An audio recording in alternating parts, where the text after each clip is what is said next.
to this country where I am in particular, the first time that we got a clear donation, financial donation, was when this country had made an appeal that there was famine in this country. He was one of those who contributed.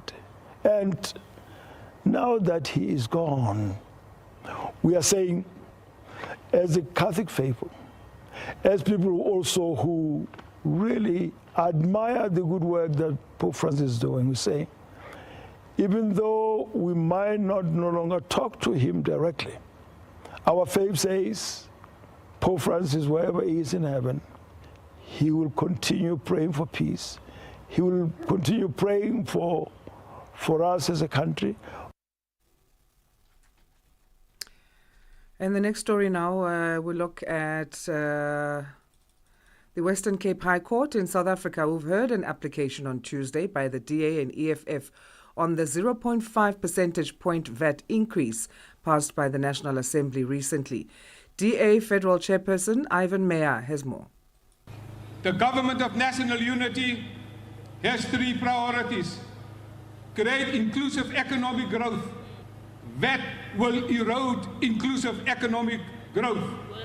The second priority of the Government of National Unity is to reduce poverty. This VAT increase will increase poverty.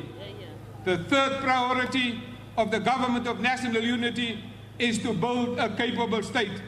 A capable state never punishes the poor.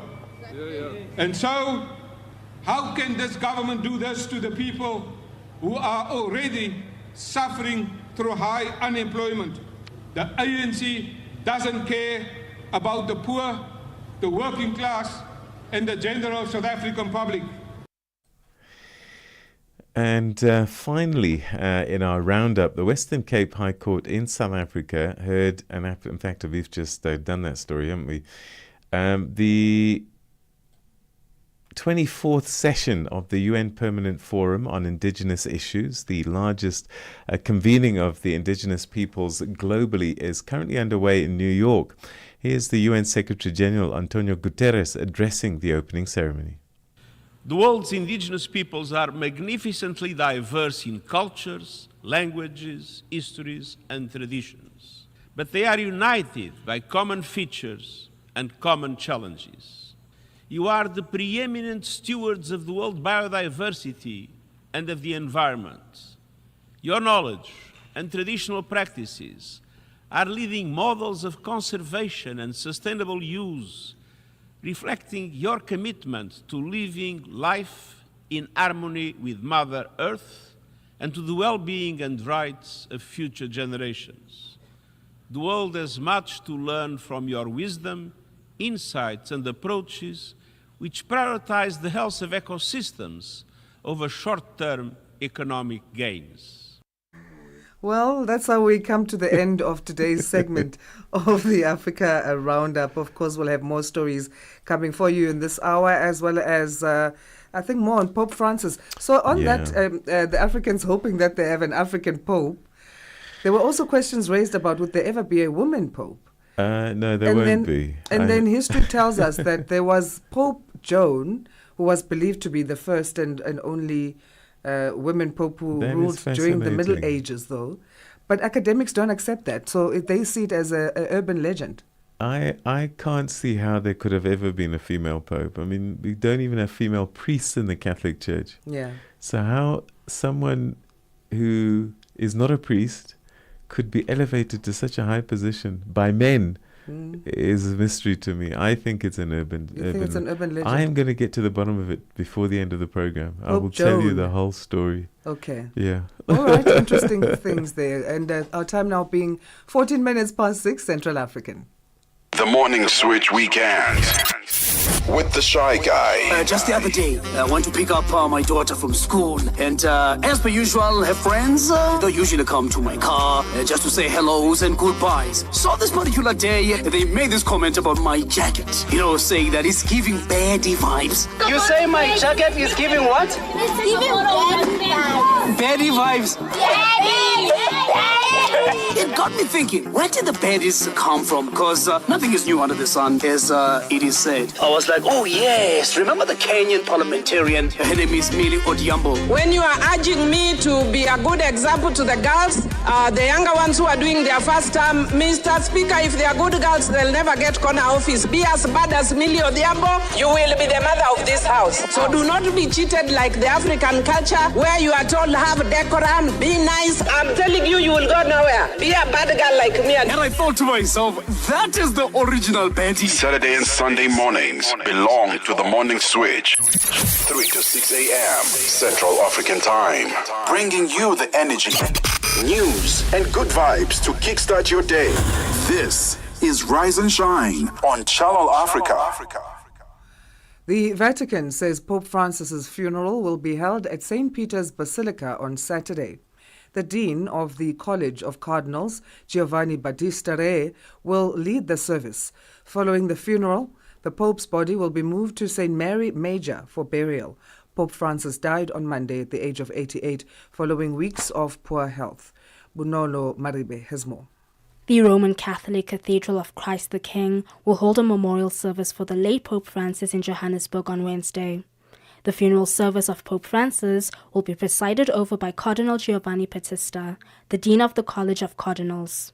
The proceedings will be open to patriarchs and cardinals, archbishops, bishops and priests.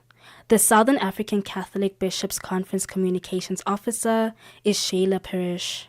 Our very own Cardinal Breslin will be heading to the Vatican this coming Wednesday, immediately after the memorial mass, which will be held at the Cathedral of Christ the King in Johannesburg Wednesday morning. So right after that mass, he leaves to Italy, to the Vatican, precisely for the Pope's funeral and then for the meeting of the College of Bishops, where they will be electing a new Pope. Meanwhile, many world leaders as well as ordinary citizens will be following the funeral proceedings on Saturday. The former Deputy President of South Africa, Phumzile Mlambo-Ngcuka, who was an advisor to the Pope on poverty, says the Pope's passing is a great loss to humanity. He was also a leader at a very complicated time. You know, climate change, wars, COVID, the wars between peoples of faith, now Gaza. So it was not easy. And of course, sexual violence within the church. So he always had to take a stand on these very controversial issues. And I was glad that when he had an opportunity, he did take a stand and help the church to move forward on these issues. The cardinals in Rome will meet to discuss the process of electing a new pope. Francis will be laid to rest on Saturday. I am Bonolo Maribe in Johannesburg. Right, let's go to East Africa now and take a look at some of the stories that have been developing this week. And on the line to unpack some of those stories is Kenyan journalist and team leader of the Association of Grassroots Journalists in the country, Dennis Beru. Dennis, thank you so much indeed for joining us. Habari yako? Salama sana. Thank you so much. I hope you are doing well in South Africa. No, we're doing very, very well indeed. So, Dennis, let's start off with the passing of Pope Francis. I know that Kenya, Tanzania, Uganda has got a huge number of Catholics. So this must be a massive story in your region. Yes, the passing of the 266th Pope of the Roman Catholic has really hit, the East African region, because Catholic, as a dominion, has a very huge following in the region, and tributes have been, so many leaders across this region and the globe have been sending in the tributes and for the passing on of the Pope. And what is now surprising many is that, people were really happy when they saw Pope greeting the gathering at the Vatican Square, the Vatican City, during the Easter Monday. And he's passing on as really hit the region, especially Kenya, and Catholic faithful have been gathering on daily basis at the Holy Family Basilica here in Nairobi to pay the final respect to Pope. And remember, he is a special Pope because he once visited Kenya in 2015, and he was really impressed with how the Kenyan leaders were embracing democracy, the issue of unity, because Kenya is regarded as one of the most peaceful countries in East and Central Africa and the larger sub-Saharan region. And his death has really hit, us so much. And we even saw the president, sending his condolences. The former Prime Minister Raila Odinga, the president of Tanzania, Mama Samia Suluhu Hassan, president of Uganda, Yoweri Museveni, and even the president of Rwanda, Paul Kagame, even in president of Burundi. So we are in the mourning period of the Pope. That's on the religious front. Another big development, I guess, is this agreement by Kenya and China to build a new Department of Home Affairs. Talk to us a little bit about that and the significance of this foreign affairs complex in Nairobi that the Chinese are going to construct for Kenya. Of course, this is another multi-dollar project that Beijing and Nairobi just signed. And of course, during an interview with some Chinese media outlets, the Kenyan Foreign Affairs Principal Secretary, Korea Singh, highlighted the importance of these multi-dollar projects that Kenya and the Kenya has secured from China. And of course, now this follows the 4-day official visit of the President of Kenya, William Ruto, that started yesterday in Beijing. Of course, China has really been, entering into Kenya, especially on the infrastructure front. And remember, some of the elements of the component of this multi-dollar project is the completion of the standard gauge railway that is running from the coastal region of Kenya to the to Malaba border. That is the border between Kenya and Uganda. But of course, some of the opposition leaders are not happy with this multi-dollar project because they feel, we still, need to pay trillions of shillings to China. Yet we are now seeing another project in pipeline. And remember, China has been very instrumental in building key infrastructure in Kenya. Among them, 115-kilometer road bypasses in Nairobi, and even we had China completing a 27-kilometer Nairobi expressway, and also we have another road that China is building that is a 453-kilometer. That is Lamu Garissa and a 300-kilometer road in the informal settlement. And remember, China is building a state-of-the-art stadium that is 50% complete in Nairobi. So we can now see why even the president is now going to China to ask for more money for more projects so that he can complete some of the projects that he had promised the people of Kenya during his manifesto. So basically, this is just a way also to fulfill the manifesto, because he talked more, or he emphasized more on improving our infrastructure, roads. We even have some of the government buildings that are being earmarked to be built through his tenure. Yeah, questions being raised, of course, by this increasing influence that China is having on the continent. But let's go to Somalia now, where the president there held closed-door meetings with the leaders of Galmudug, Hirshabelle, and Southwest regional states. Tell us a little bit about what's prompted this.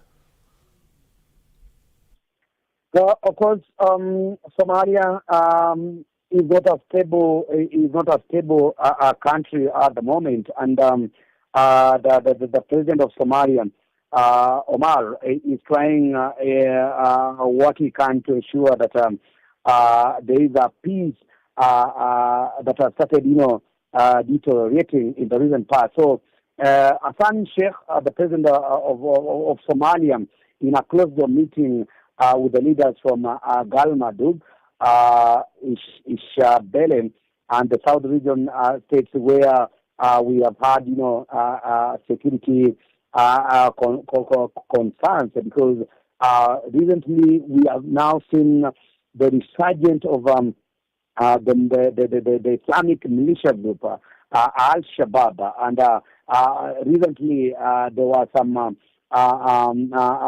attacks on government elements in Mogadishu and the neighboring region. So now this meeting is coming at a point where the president of Somalia, Mr. Hassan Sheikh, feels that it is now the right time to put in more efforts to ensure that there is peace and stability. And remember, 2 days ago there was a meeting by the African Mission Group, that is the AMISOM, held in Kampala, Uganda, to assess the entire situation, which has now has been deteriorating. And remember, there were issue of funding the AMISOM mission group in Somalia. And remember, the U.S. government has been at the forefront in supporting this mission, and even the African Union. And this meeting with the president of the South, Abdi Aziz Hassan Mohammed Al-Hariri, where they have been praising the Somalian army, because they've been trying to make sure that they repel the Al-Shabaab, who are now trying to enter towns like Baidoa. And remember, Baidoa is a very key town. Remember, the Kenyan troops are also stationed at Baidoa. So this meeting comes at a point whereby recently we've had, attacks targeting the government army bases. For instance, there was an attack in Ram and Middle Shabelle, where were some casualties. So this is a very crucial moment for the people of Somalia, because this year we've had quite a number of attacks compared to the end of last year, where these numbers really came down. Dennis, we're going to have to leave it there, but as always, thank you so much indeed for your updates. Thanks so much for your time. Asante sana, kwaheri. Thank you so much, and karibu. Thank you. That's Dennis Beru, who's a regular contributor to our program. He's a journalist in Kenya and the team leader of the Association of Grassroots Journalists in the country. And there was a story that has come out of Kenya that's quite sad. A 14-year-old girl was tragically killed by a lioness near Nairobi National Park, and the incident has raised concerns about human-wildlife conflicts. And this is happening where human settlements are encroaching on wildlife habitats. Yeah, wildlife, a feature on our program today. We'll be talking a little bit more about that later on. It's 6:30, which means it's time for your news headlines with Onele Nsinsi. SABC News. Headlines. The African Perspective. Thank you, Peter. Nigerians have been urged to defend themselves against the terrorists, bandits and Fulani herders who have made their lives a nightmare. The call was made by concerned senior citizens, state governors and the director of the nation's Department of State Security, who says government is unable to deal with the situation. Burkina Faso's military government says it has foiled a major plot to overthrow junta leader Captain Ibrahim Traore, with the army alleging the plotters were based in neighbouring Ivory Coast. And South Africa's President Cyril Ramaphosa is set to undertake a working visit to Maseru, Lesotho today. He will co-chair the second session of the Binational Commission following the inaugural session, which was held in September 2023. Channel Africa News, I'm Onele Nsinsi. SABC News. Headlines. The African Perspective. At 31 minutes past 6, let's get our sports news with Musibudi Makura. Sports on Channel Africa. The African Perspective. Thank you, Asanda. Very good morning from the sports desk. Let's start with football news. Mateus Nunes scored in the 94th minute to give Manchester City a priceless victory over fellow top 5 contenders Aston Villa at the Etihad Stadium and move third in the battle for the Champions League place. Now, what could be a preview of next month's FA Cup final looked set to end level as City struggled to find a way through the Villa defence after Marcus Rashford had cancelled out Bernardo Silva's early opener from the penalty spot. But in the 4th minute of 5 at a time, substitute Jeremy Doku skipped past Alexel Disasi down the left and then delivered a brilliant low cross with the outside of his right boot, which rolled perfectly through the 6-yard box for Nunes, who then drilled his first Premier League goal of the season into the bottom corner. It was a familiar feeling for Villa, who have now lost an incredible 15 successive league games at Manchester City. City are now third in the table, 4 points clear of Aston Villa, who have a game in hand and remain just outside the top 5. This is Pep Guardiola, manager of City, reflecting on that performance from last night. Of course it's important. We don't have to be a scientist to realize that we play against Aston Villa, one of the best teams. We saw the games against Newcastle, saw the game, both games against PSG, the top form, the quality, the manager, and everything. So it's an extraordinary team, but we did perform like we were in the past. The commitment, we concede not much, and we didn't create much neither, but we control most of the game. The back four again have been amazing. All the players. So in terms of qualification for the Champions League, for the points, of course, it's important. Right on the continent now, Nigeria's national under-20 head coach Alu Zuberu has selected first-choice goalkeeper Efeni Harcourt, defender as well as captain Daniel Bayemi, as well as midfielder Suleiman Alibi Jojo among the squad of 24 for this year's Africa Under-20 Cup of Nations tournament starting in Egypt this weekend. So the tournament is expected to run from the 27th of April until the 18th of May.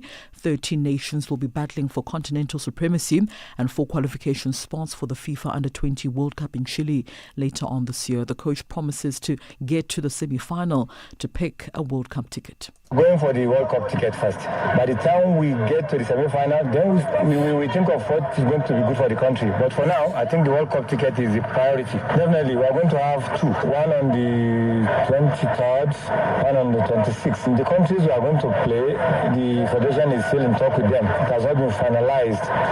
But all the same, even if we do not have those countries, which I believe hopefully we'll get them, even if we don't have, we are going to have enough clubs to play with there, and clubs that are equal to the tax. I remember we're having 2 North African countries in our group. So playing any team in Egypt is as good as playing the North Africans. Further field now, Saturday's 3 Serie A matches have been rescheduled to avoid a clash with the Pope Francis funeral. The 88-year-old passed away on Monday, with the Vatican later than confirming he died of a stroke. Now, Como versus Genoa as well as Inter Milan up against Roma will now take place on Sunday, with Lazio up against Parma rescheduled for next week Monday. 4 top-flight matches were also called off on Monday and rearranged for today following the Pope Francis' death. Now, the Coppa Italia semi-final second leg between Inter Milan as well as AC Milan is also scheduled to take place on that day, with the second semi-final between Genoa as well as Empoli set for Thursday. Meanwhile, Pope Francis was also known as a football fan and had supported Argentinian club San Lorenzo since he was a child.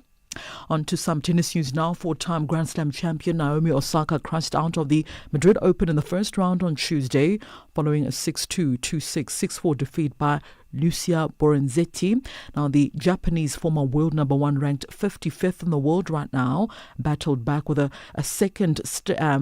strong second set after losing the first, but eventually came up short against her determined Italian opponent. Osaka, who's still finding form after a 15-month break from tennis and last played at the Miami Open in March, secured 2 break points in the 4th game of the first set, which she spun. Now, Borenzetti then broke in the 7th as well as served it out before Osaka responded strongly in the second set. The 27-year-old secured 3 break points of serve and conceded 1 to force a decider.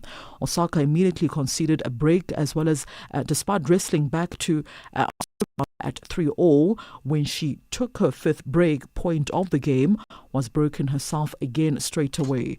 Borenzetti then triumphed when Osaka slipped as she tried to reach a cross-court shot. The Italian will now face American world number 5 Madison Keys in the second round of the ongoing tournament. And finally, newly crowned Masters champion Rory McIlroy will have unfinished business when the Open Championship returns at Royal Portrush.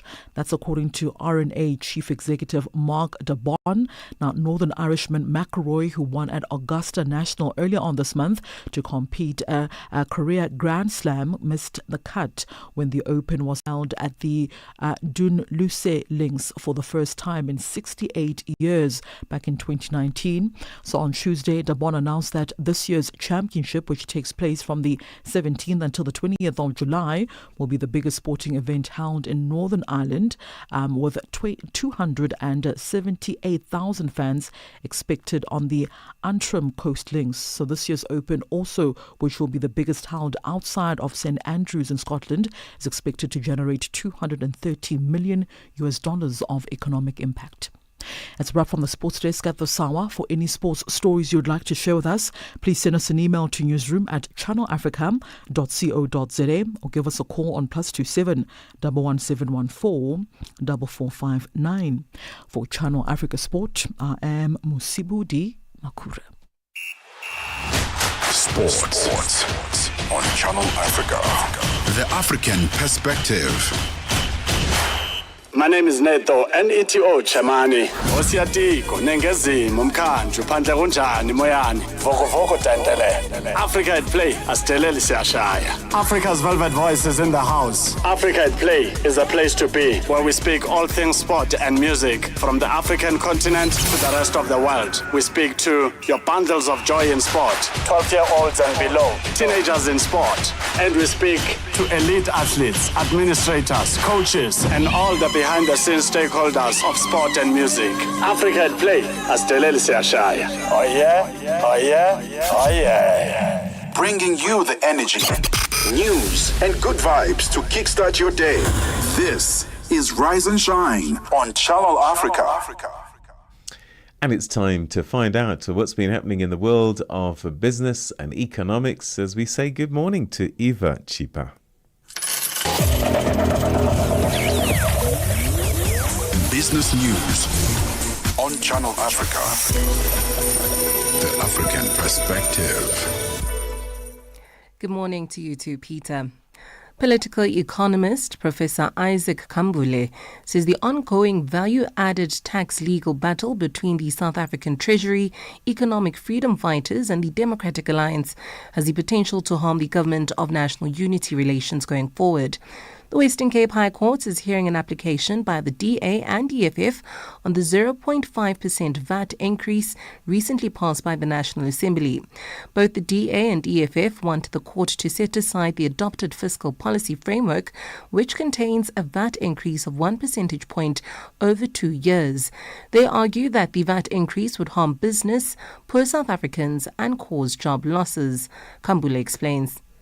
If you look at the core issues of the EFF, you look at the core issues of the DA, you also look at the core issues of the ANC as well, as we are heading up to the 25th local government election, and as well as the 1st of May. The ANC, for example, how will it look at the Action SA and as well as Rise Mzansi and say, but you assisted us in voting and we voted for an end that does not necessarily align to the particular needs of our citizens because we thought we were going to do away with this budget. The Johannesburg Stock Exchange in South Africa says about 56,000 people have come forward to check whether they have unclaimed dividends. According to the JSE, about 506,000 shareholders have been recognized as having unclaimed dividends. The number of claimants is expected to rise over the 3-year duration of the project to match shareholders to their dividends. Director of Marketing and Corporate Affairs at the JSE, Vuyo Lee, explains. So far, in the 8 weeks, we've already managed to touch 10% of that base. Out of the 55,915 claimants, we have had about 6,965 matches. So people who have identifying as having the unclaimed dividends due to them.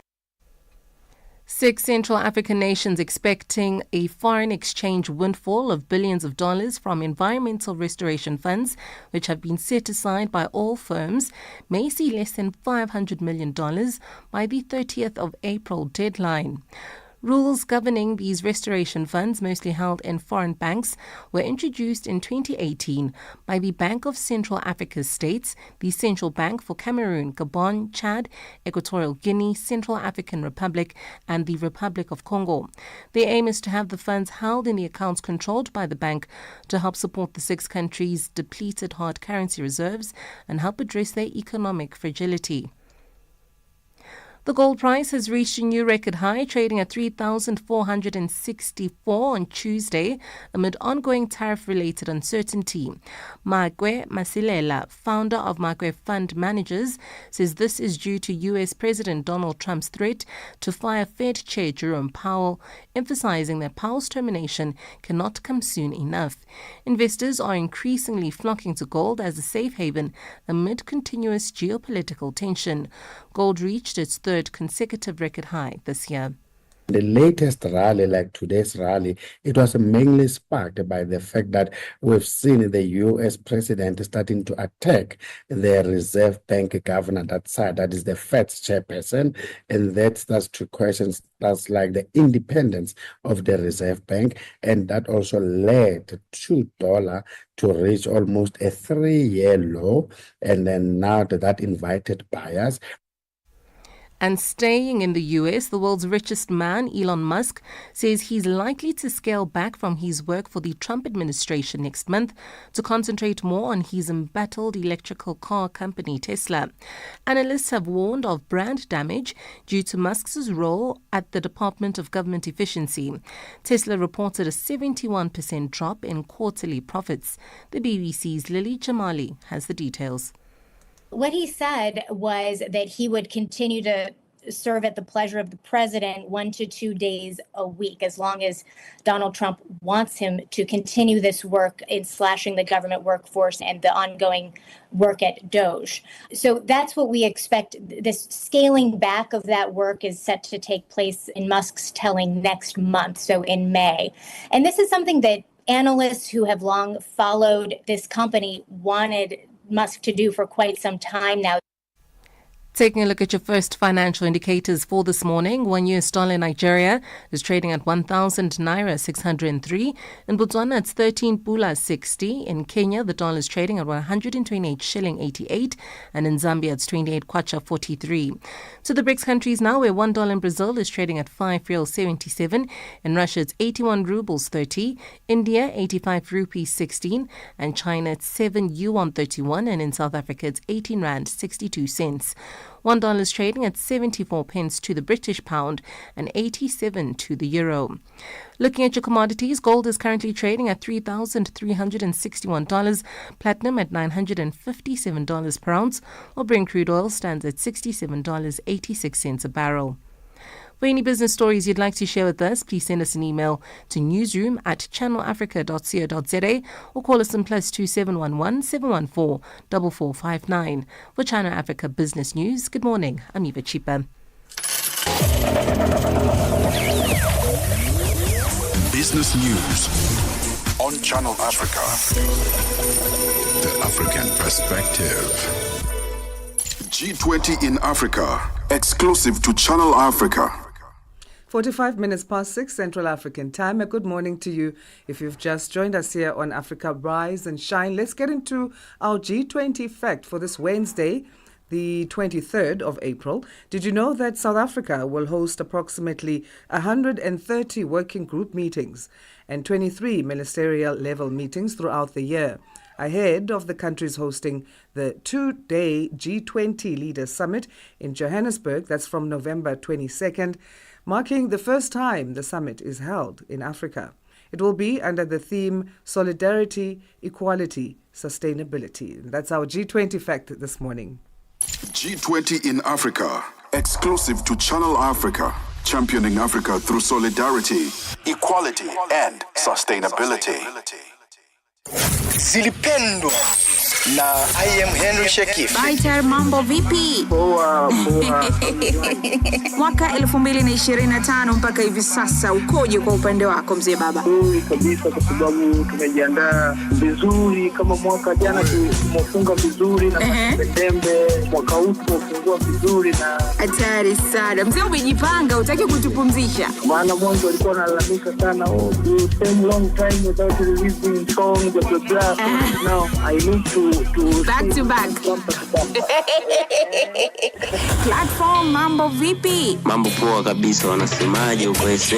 Yani huko kuna shangwe, yani la kufa mtu, sikwambie mtu babu. Hii ni mara yangu ya kwanza pia kusikika kwa pande hizo za South Africa. Karibu sana, unajisikiaje? Kwa na furaha kubwa sana kwa sababu ni mara yangu ya kwanza, na I hope watu watakuwa wananisikiliza, watu wengi pia. Ili uweze kuvuka nje, watu waweze kukufahamu, tuseme West hivi na nchi tofauti, ni lazima pia uanze kufanya vizuri hapa nyumbani, then uvuke East Africa. After East Africa, Zilipendwa hapa kwenye Channel Africa, taswira ya Afrika. Bringing you the energy, news, and good vibes to kickstart your day. This is Rise and Shine on Channel Africa. All right, we're going to be looking at the Worldwide Fund for Nature and opposition they have to something happening in the country as far as the West Coast National Park is concerned. This has to do with mining and a proposal in terms of that. And let's get into that story actually now before I even tell you anything more that's coming up. The Worldwide Fund for Nature, WWF, in South Africa says it's strongly opposing a new move in the country's West Coast National Park, based in the Western Cape Province. A phosphate mine owned by African Rainbow Capital is seeking to mine inside the boundaries of this national park. The WWF has caught wind of plans by Crops, a mining company owned by the African Rainbow Capital, or ARC, which is seeking permission to mine a phosphate deposit within the borders of the park. For more on this, we're joined by Chief Executive Officer at WWF South Africa, Dr. Monet du Plessis, who joins us on the line now. Dr. du Plessis, thank you for joining us. How are you this morning? Good morning. I'm very well, thanks. How did you find out about this move by Crops? And we understand this is a mining company owned by South African billionaire Patrice Motsepe's African Rainbow Capital, or ARC. When did you find out that they want to mine phosphate in the West Coast National Park? Look, there's a mining company that's been mining phosphate, got permission to mine already in 2015, just outside the park. So it's not as if the phosphate mining is arriving afresh, but we only recently got to hear that there's an attempt to find a way of getting the portion of the national park in which further phosphate occurs to get access to that, and that's what we're objecting to. So if we just get a bit of a background, how much of a demand is there for phosphate and what is it used for? Look, phosphates are used for various things, but most specifically for fertilizers to grow food. So it's actually quite ironic that while we put a lot of fertilizers, in our soils to grow food, it's also one of the biggest pollutants in our river systems. So it gets leached out. And, of course, it is a commodity that is of importance. And we're not saying that phosphate should not be mined or used for fertilizers. We are just taking a position that if a mineral deposit occurs inside a proclaimed national park, that mineral resource remains out of bounds for anyone. If permission is granted, for how long do the mining rights typically last for this particular type of mining? Look, we don't foresee that the mining rights will be given because, we still governed by the rule of law in South Africa. So we do not foresee that happening. But I believe that the phosphate mine that's currently in existence on the outside of the park has a 15-year lifespan, 20 years. All right, that's quite a long time. And we know that phosphate mining involves a complete removal of the land where phosphate is found, and then its reconstruction minus the phosphate. How often has land been destroyed by this type of mining and reconstruction not possible? Look, of course, companies that are funded by very prominent investors obviously try and do their very best at rehabilitation. So there's required rehabilitation that has to happen. But, when you're taking an ore body out of the soil and you have to remove everything that's on top, so it's an open pit mine and you have to reconstruct that, it's extremely difficult and, in this particular case, impossible to restore full ecological function as it was before. So there is residual damage that you cannot compensate for. You can do the best you can, but you will never reinstate the system that was there before. And on that point, there are species currently found in the Langebaan Park, mostly birds. And as you say, the previous company in 2015 got rights to mine outside the park. Now, this one wants to mine within the borders of the park. We've got birds like black harrier, the Cape weaver, the rock kestrel there, and many more, including a tortoise, the angulate tortoise. What would mining phosphate there mean for all these species and damage to the environment? Yes, look, the direct impact of the mine would be on rare plant species because we're dealing with a situation where there are vegetation types that are not found anywhere else. Okay, so that's the first thing. The second thing is that, when we talk about ecological function, it sounds a little bit scientific, but the thing is, it's like, when you have work done on your car, for the car to work, every single part has to do its job. And if you start removing parts, then your engine doesn't work as an engine. It then becomes something to look at, that's standing still somewhere. So the ecological function in this case has to do with the flow of underground water that feeds the estuary, also known as the Langebaan Lagoon. And this is an area of international importance because migrating bird species, none of which you've mentioned there, but large numbers of, to get a little bit more specific, shorebirds, these plovers and whimbrels and things that many of us don't know the names of. They come in large numbers from the northern hemisphere, and these are their overwintering grounds. And then they're here for 4 to 6 months in places like the Langebaan Lagoon, which has been identified as a Ramsar site, which is a site of international significance for migratory birds. So again, you've got a system of migratory birds moving up and down into the northern parts of Europe, and if you start removing feeding grounds where they overwinter or where they breed, then of course the whole system collapses. So this is also of international importance. Yes, and I mean on an international level, we've seen China being the world's largest producer of phosphate. Morocco on our continent is number 2. We've also seen figures that go to up levels of even over 2.2 billion rand in terms of the value of mined phosphate.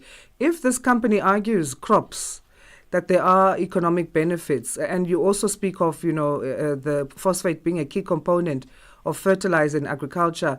We know phosphate supplements are also used in animal feed and steel production.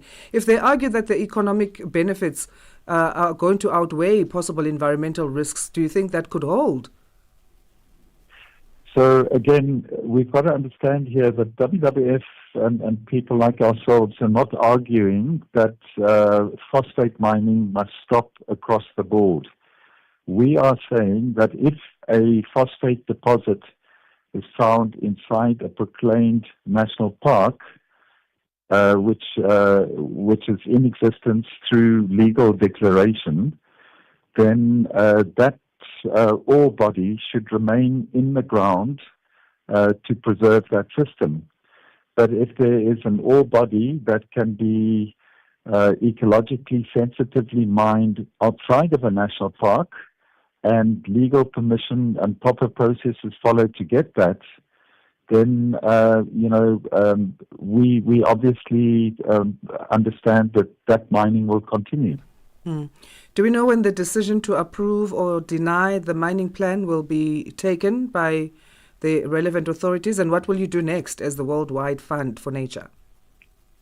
So, at the moment, I think the attempt to mine inside the park is a cynical attempt. I think it's testing the limits of where the law and so on will stay strong.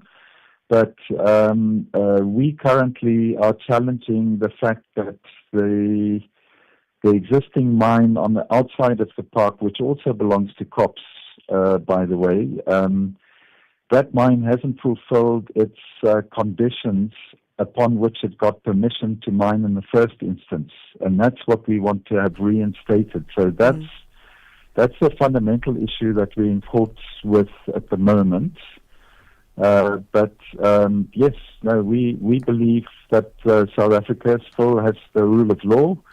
Our constitution is very explicit about us looking after the environment in a responsible way, and to manage the balance. We also recognize the rights of people to perform economic activity, and we also understand the socio-economic challenges of this country. So we're not looking at this in isolation. We're purely saying we will not stand by and watch while and coming out of Earth Day yesterday, it's definitely a conversation we needed to have. So we really appreciate your time, Dr. du Plessis. Thank you very much for your interest, and let's see where this goes. Thank you. Dr. Monet du Plessis is Chief Executive Officer at the Worldwide Fund for Nature.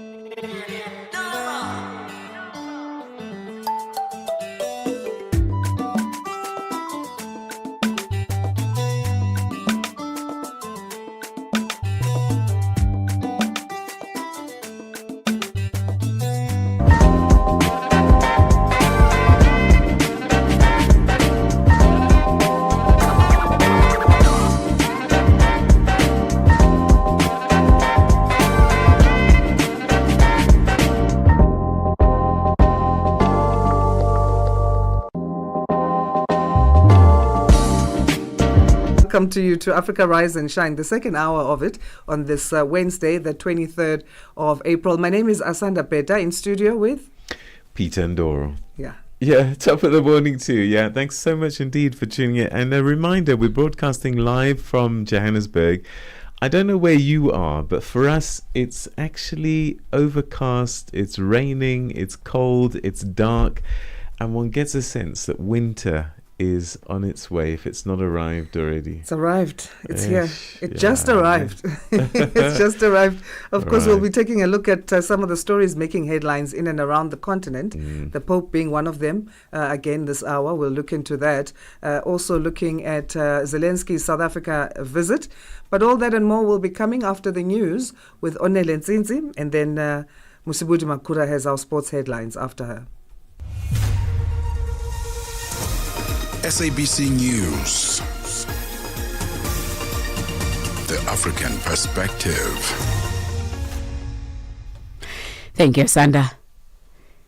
Nigerians have been urged to defend themselves against terrorists, bandits and Fulani herders who have made their lives a nightmare. The call was made by concerned senior citizens, state governors and the director of the nation's Department of State Security, who says government is unable to deal with the situation. The insurgent group believed to be of Sahelian origin have in the past month increased acts of violence against communities in north-central Nigeria, and this week at least 60 people were killed in 2 states. Security consultant and the public affairs analyst Jonathan Onoja explains. I believe in the statement of the other statesman, Theophilus Danjuma.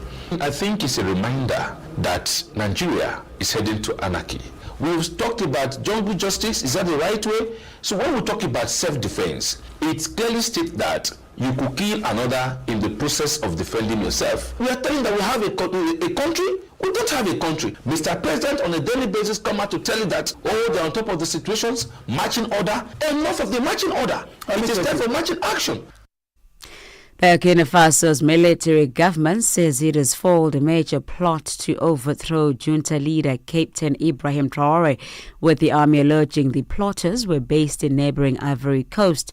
Several officers of the Burkinabe armed forces have reportedly been arrested, and 2 of them relieved of their duties as corps commanders. Reports say Captain Ibrahim Traore, the transitional president, quickly replaced the arrested officers without specifying their numbers following the attempt. Dr. David Matsanga is a political scientist and international relations expert.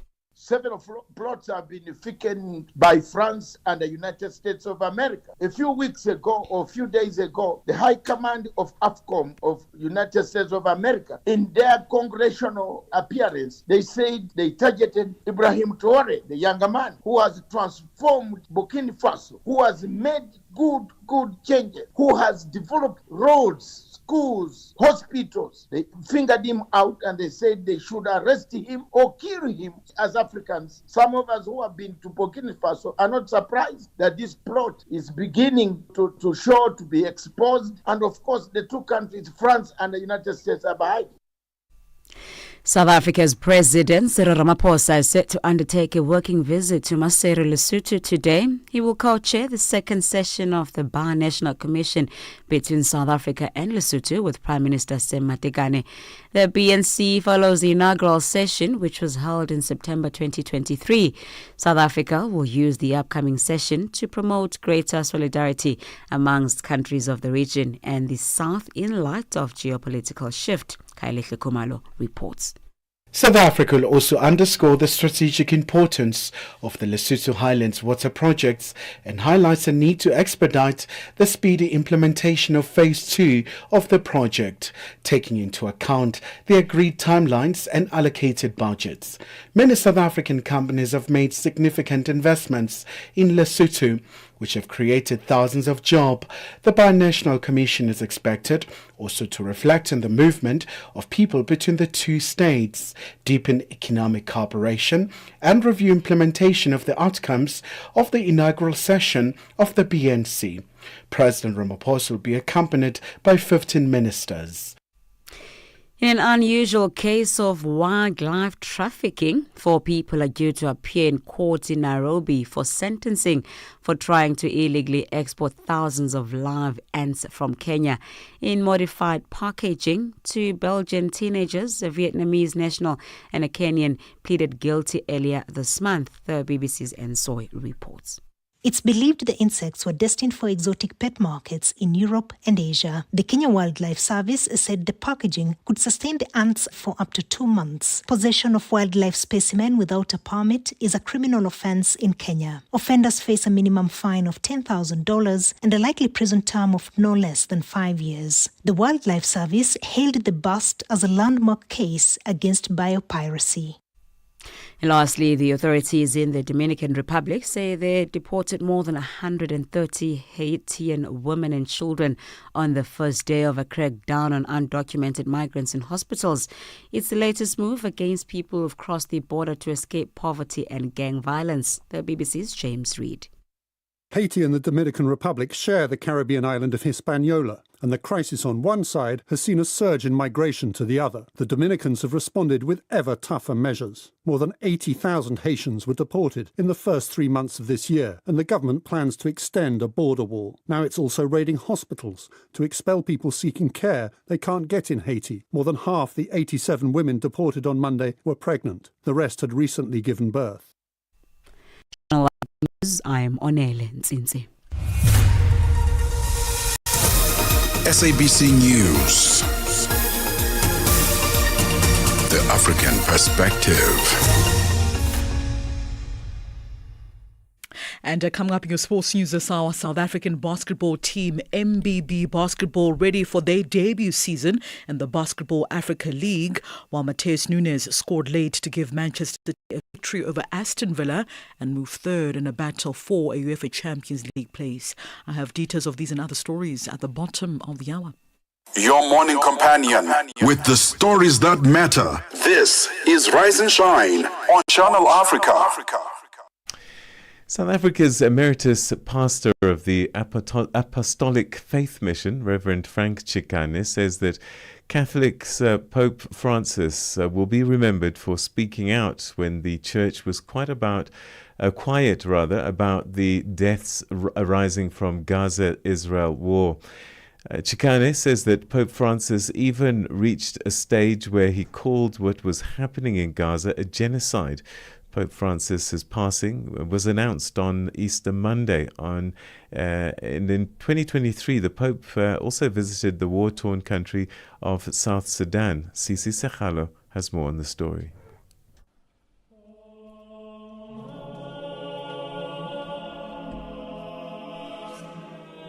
Condolences have been pouring in since the passing of Pope Francis on Monday. Emeritus pastor of the Apostolic Faith Mission in South Africa, Reverend Frank Chikane, also passed his condolences. Talking about Pope Francis, he described him as being unique and having showed that uniqueness from the onset of his journey as a pope. Chikane adds Pope Francis also showed total commitment to the cause of justice. Chikane says what stood out for him was him speaking about the Gaza-Israel war.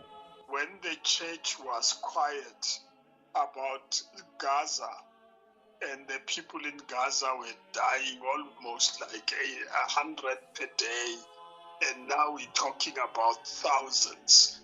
He acted as a pastor because his own members of the church were being affected, the schools were bombed. You know, Catholics have got facilities like schools, hospitals, etc., were bombed, and he spoke critically about it. But later he reached a stage where he himself concluded this is genocide, and there are many churches that have not reached that particular stage. Catholics at Rosebank Catholic Church in the city of Johannesburg will remember Pope Francis as someone who fought for the poor and vulnerable in society and also called for peace. Some members of the church had this to say.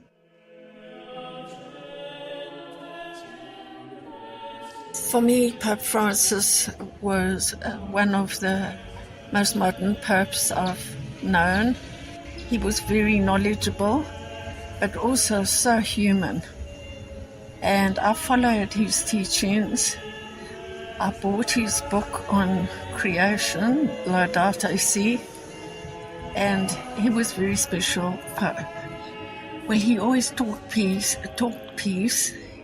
He told us to pray for the war-torn areas at the end of every homily that he ever gave. He was always for the people that are most vulnerable in society. And I think he looked at things from a different perspective, perhaps more in tune with what is happening in the modern world. And I think he's taught us to be humble, even the way he wants to be buried, in a very simple casket. Well, he's certainly leaving behind for us to treat the poor. He was a man of the poor, to treat humans all on the same level. A very spiritual man, a humble man, who gave the youngsters hope, lots of hope. Pope Francis will be buried this coming Saturday at St. Peter's Basilica in Rome, having chosen to be buried there himself. For Channel Africa, I'm Sisi Sekhalo in Johannesburg, South Africa.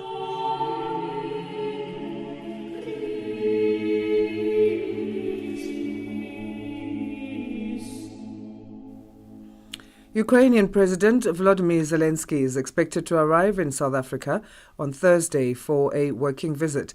He will meet with South African President Cyril Ramaphosa at the Union Buildings in Pretoria. This visit comes as Zelensky faces increasing pressure to agree to tough terms for a peace deal with Russia proposed by U.S. President Donald Trump's negotiators, terms which would require Ukraine to permanently cede Crimea and abandon its ambitions to join NATO. It remains to be seen whether South Africa will be able to facilitate a peace agreement between the two warring nations. Political analysts have shared their thoughts on Zelensky's upcoming visit to South Africa. Channel Africa's reporter Michael Mbewe has more on the story. Relations between South Africa and Ukraine were tense because of South Africa's close ties to Russia, and in particular its refusal to condemn Russia's invasion of Ukraine, but history has moved on. Now South Africa finds itself, if anything, closer to Zelensky than the US is. Trump, meanwhile, has blamed Zelensky for starting the war with Russia and is trying to push him into a peace deal with Russia, which would require hard concessions by Ukraine. Here is political analyst Kwezi Ngcebisa on Zelensky's visit. The visit by President Zelensky to South Africa should be considered as an important development in the ongoing efforts by South Africa and the African continent to communicate its suggestions and availability to play a role in building confidence between Russia and Ukraine in light of the ongoing conflict and war in that particular part of the world. In mid-June 2023, a team of 7 African presidents of, among others, Egypt, South Africa, Uganda and Zambia visited Ukraine and Russia. With South Africa as a leading economy in Africa, its president Cyril Ramaphosa obtained the mandate to lead the initiative to attempt to make peace in the ongoing conflict, which proved fruitless. The background that we must keep in mind is the fact that the African mission that went to Ukraine and Russia never got much traction in providing solutions or being taken seriously. The conflict in that part of the world, in all honesty, has been overly subscribed by a number of geostrategic actors seeking to find a solution or impose a preferred outcome. This has not worked. Ngcebisa says this is an opportune time for South Africa to pursue the African peace mission. And this is an opportunity for South Africa to continue in the mode that the African Peace Mission had sought to introduce to finding a solution, which was building confidence between Ukraine and Russia, and at the same time maintaining or insisting on the maintenance of the minimum standards of conducting war, which of course, as we all know, had impacted negatively on global supply chains. But to those who might wonder who is Volodymyr Zelensky, International relations expert and political analyst Dr. Shingai Mutizwa Mangiza factors in with Zelensky's biography. Vladimir Alexandrovich Zelensky was born in January 1978 to Jewish parents. His father is a professor of computer science, whilst his mother is a retired engineer. Zelensky, a native Russian speaker, grew up in the Kryvyi Rih, a major city of the Dnipropetrovsk Oblast region in central Ukraine. His great-grandparents were victims of the Holocaust. Although Zelensky studied law, he never practiced, instead opting to go into comedy by joining a comedy troupe. He, however, would go on to establish his own production company, which would produce a wide range of programs. Most of his programs were dubbed in the Russian language, with a few programs dubbed in the Ukrainian vernacular. How did he transform from being a comedian to a politician? Shingai gives the accounts. His most famous program, Servant of the People, is a comedy program where he famously played the role of a fictional Ukrainian president between 2015 and 2019. Zelensky would go on to reprise this role in a very real capacity when he was elected as president of Ukraine in 2019, succeeding Petro Poroshenko. Although Zelensky had initially denied he was venturing into politics, speculation was rife following the registration of a new political party called Servant of the People in March 2018 by members of Zelensky's own production company, the Kvartal 95. Dr. Shingai also gives a description of his ascendancy to the highest office. He won the election with 73.23% of the vote in the second round, defeating Poroshenko in what has been described as the biggest landslide in the history of Ukrainian presidential elections. Following his victory at the polls, Zelensky sought to introduce a series of reforms around the electoral system as well as the referendum system. Most observers of Ukraine have cited his resilience and steadfast nature in the face of adversity and aggression. Zelensky has been credited with not only ensuring the survival of the Ukrainian state, but also ensuring the survival of the processes. He then highlights some of the successful milestones by Zelensky at the helm. Amongst his achievements as president had been to introduce legislation that stripped away the immunity of lawmakers. Another one of his major efforts or achievements was in his ability to limit the influence of what were dubbed as Russian-friendly oligarchs. He did so by nationalizing firms linked to Russian-friendly oligarchs, as well as opening the media space and in the process diminishing the influence of the oligarchs to that extent. It's all eyes on South Africa on Thursday as the world awaits to see if South Africa will broker an African peace deal in the Ukraine and Russia war. Michael Mbewe, Channel Africa News, Johannesburg. Bringing you the energy, news, and good vibes to kickstart your day. This is Rise and Shine on Channel Africa. The World Food Programme, WFP, has suspended malnutrition treatment this week for 650,000 malnourished women and children in Ethiopia due to severe funding shortages. The UN agency says millions more are at risk of losing access to aid.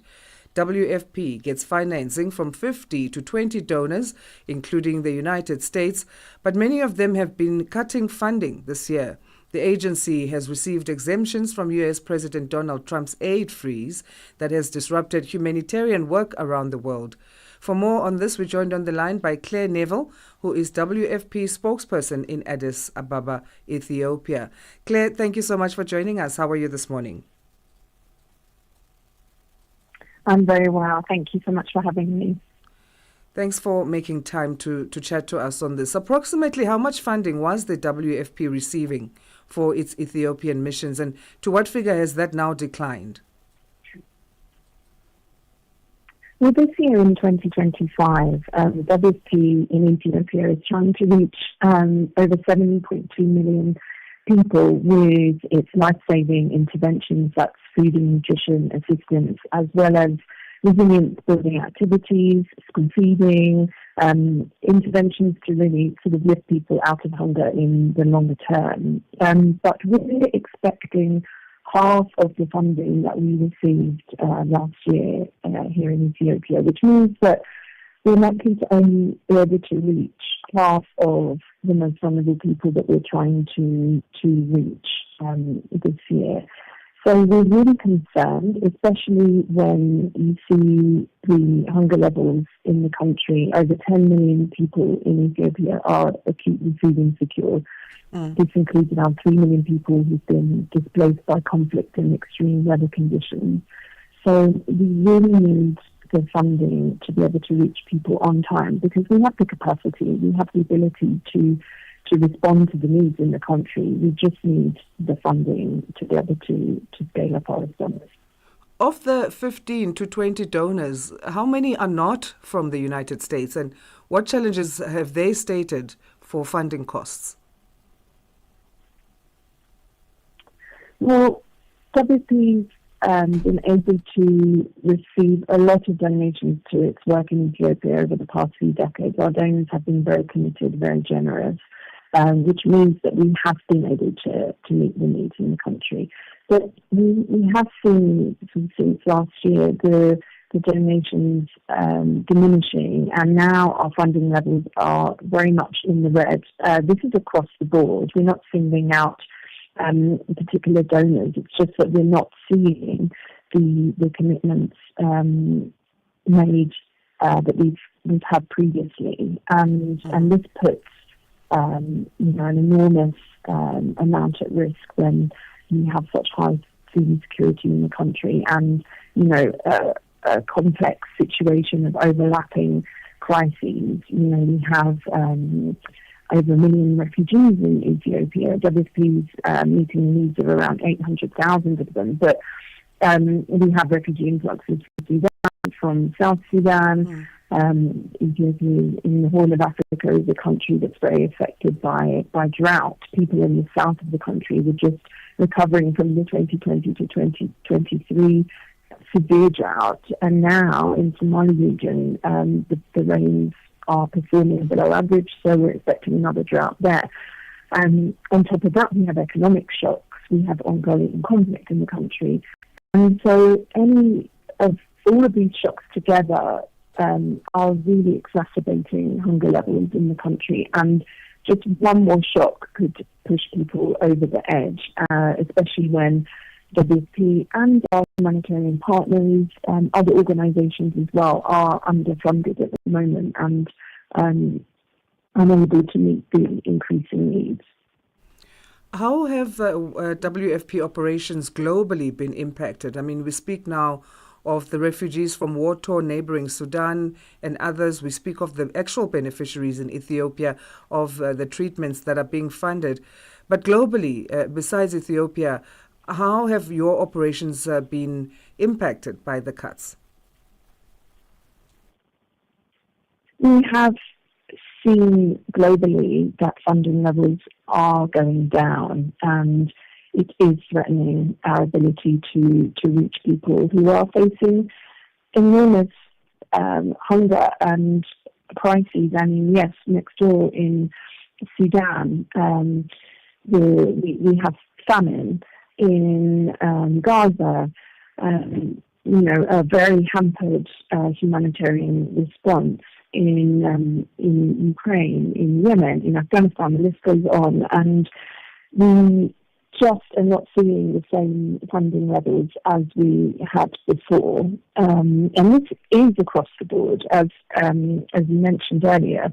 We've not been affected by USAID stop work orders in Ethiopia. We've been able to carry on since the beginning of the year, and in actual fact, we've reached over 3 million people in the country with life-saving food assistance, plus another 740,000 children and pregnant and breastfeeding women with treatment for malnutrition.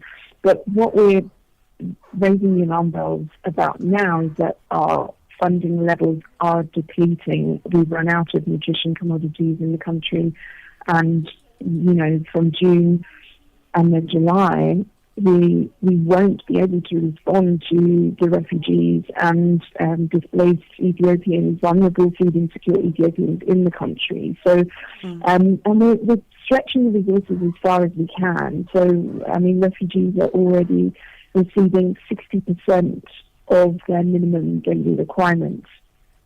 Ethiopians are there's around 3 million who are displaced in the country at the moment, and we're trying to reach around 1 million every month.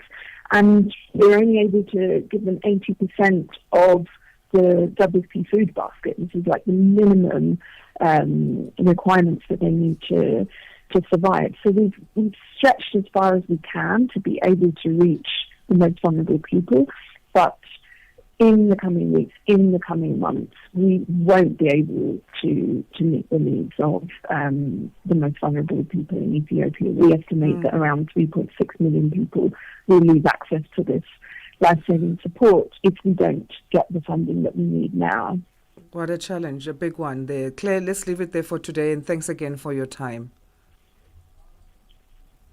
Thank you so much.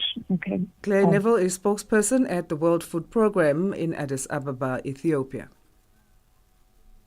Your morning companion with the stories that matter. This is Rise and Shine on Channel Africa. Nigerians have been urged to defend themselves against the terrorists, bandits and Fulani herders who've made their lives a nightmare. The call was made by concerned senior citizens, state governors, and the director of the nation's Department of State Security, who says that government is unable to deal with the situation. The insurgent groups, believed to be of Sahelian origin, have in the past month increased acts of violence against communities in north-central Nigeria.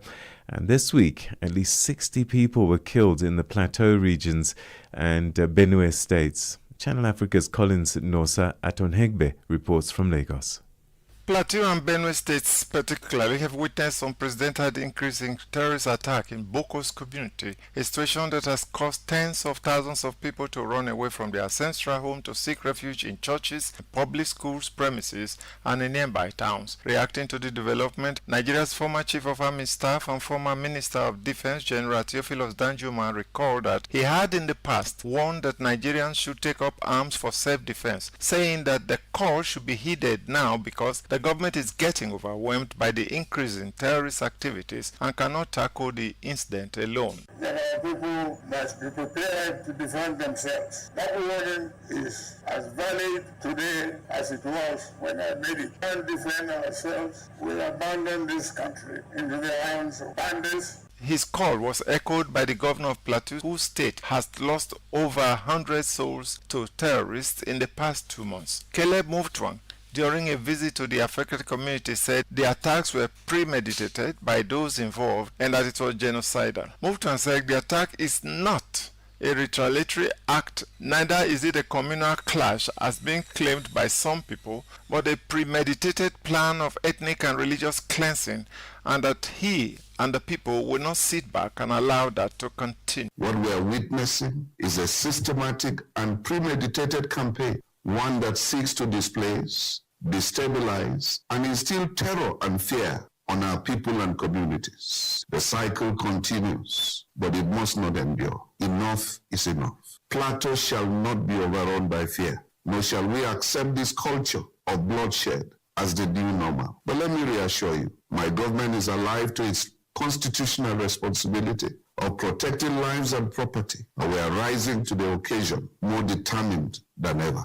A security consultant and a public affairs analyst, Jonathan Onoja, said the endless killings of Nigerians by terrorists and lack of adequate responses from government agencies is a form of complacency which tend to give the killers the encouragement to continue with the act of banditry. He declared support for the call by octogenarian former defense minister General Theophilus Danjuma that Nigerians should brace up to defend themselves against terrorist attack. I believe in the statement of the other statesman, Theophilus Danjuma. I think it's a reminder that Nigeria is heading to anarchy. We've talked about jungle justice. Is that the right way? So when we talk about self-defense, it clearly states that you could kill another in the process of defending yourself. We are telling that we have a country. We don't have a country. Mr. President on a daily basis come out to tell you that, oh, they're on top of the situations, marching order. Enough of the marching order. It is time for marching action. After analyzing the possible consequences of what could follow in a situation where citizens are allowed to acquire firearms, a security expert, Bulama Bukati, said already there is a statistical report of Nigeria having over 7,000 light and sophisticated weapons in circulation, believed to be in the hands of non-state actors. He believed this could further compound the reported increase in the level of indiscriminate killings if the people are allowed to carry firearms for self-defense. If you have a call for self-defense, that means that there will be more arms in the hands of ordinary Nigerians, and more people will start to kill people without justice.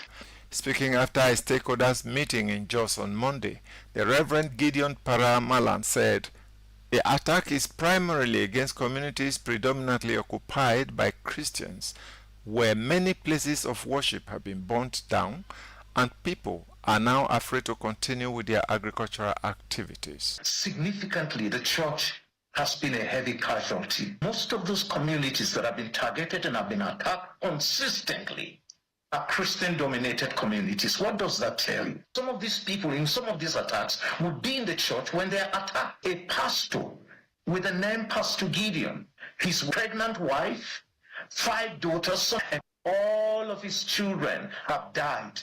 If people are not telling the president the correct picture, some of us are here to tell the president the correct picture. As the presidency sent condolence messages to the affected communities, the victims, out of frustration, have staged a peaceful protest over the killings and against the corporate Fulani headers who have sent out a condition to end the killings on the social media.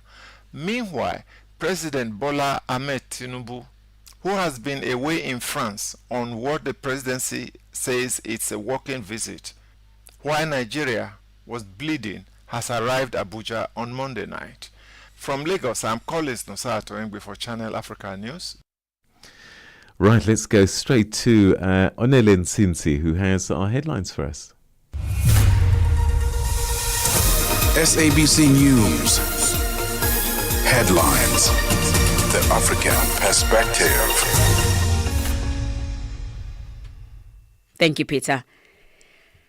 Nigerians have been urged to defend themselves against the terrorists, bandits and Fulani herders who have made their lives a nightmare. The call was made by concerned senior citizens, state governors and director of the nation's Department of State Security, who says government is unable to deal with the situation. In an unusual case of wildlife trafficking, 4 people are due to appear in court in Nairobi today for sentencing for trying to illegally export thousands of live ants from Kenya in modified packaging. And Ukrainian ambassador to South Africa has emphasized the importance of finding a way forward in regards to the Russia-Ukraine conflict. Channel Africa News, I am Onelin Tsinsi. SABC News Headlines. The African Perspective. All right, let's get our sports news. Here is Musibudi Makura with your details. Sports on Channel Africa. The African Perspective.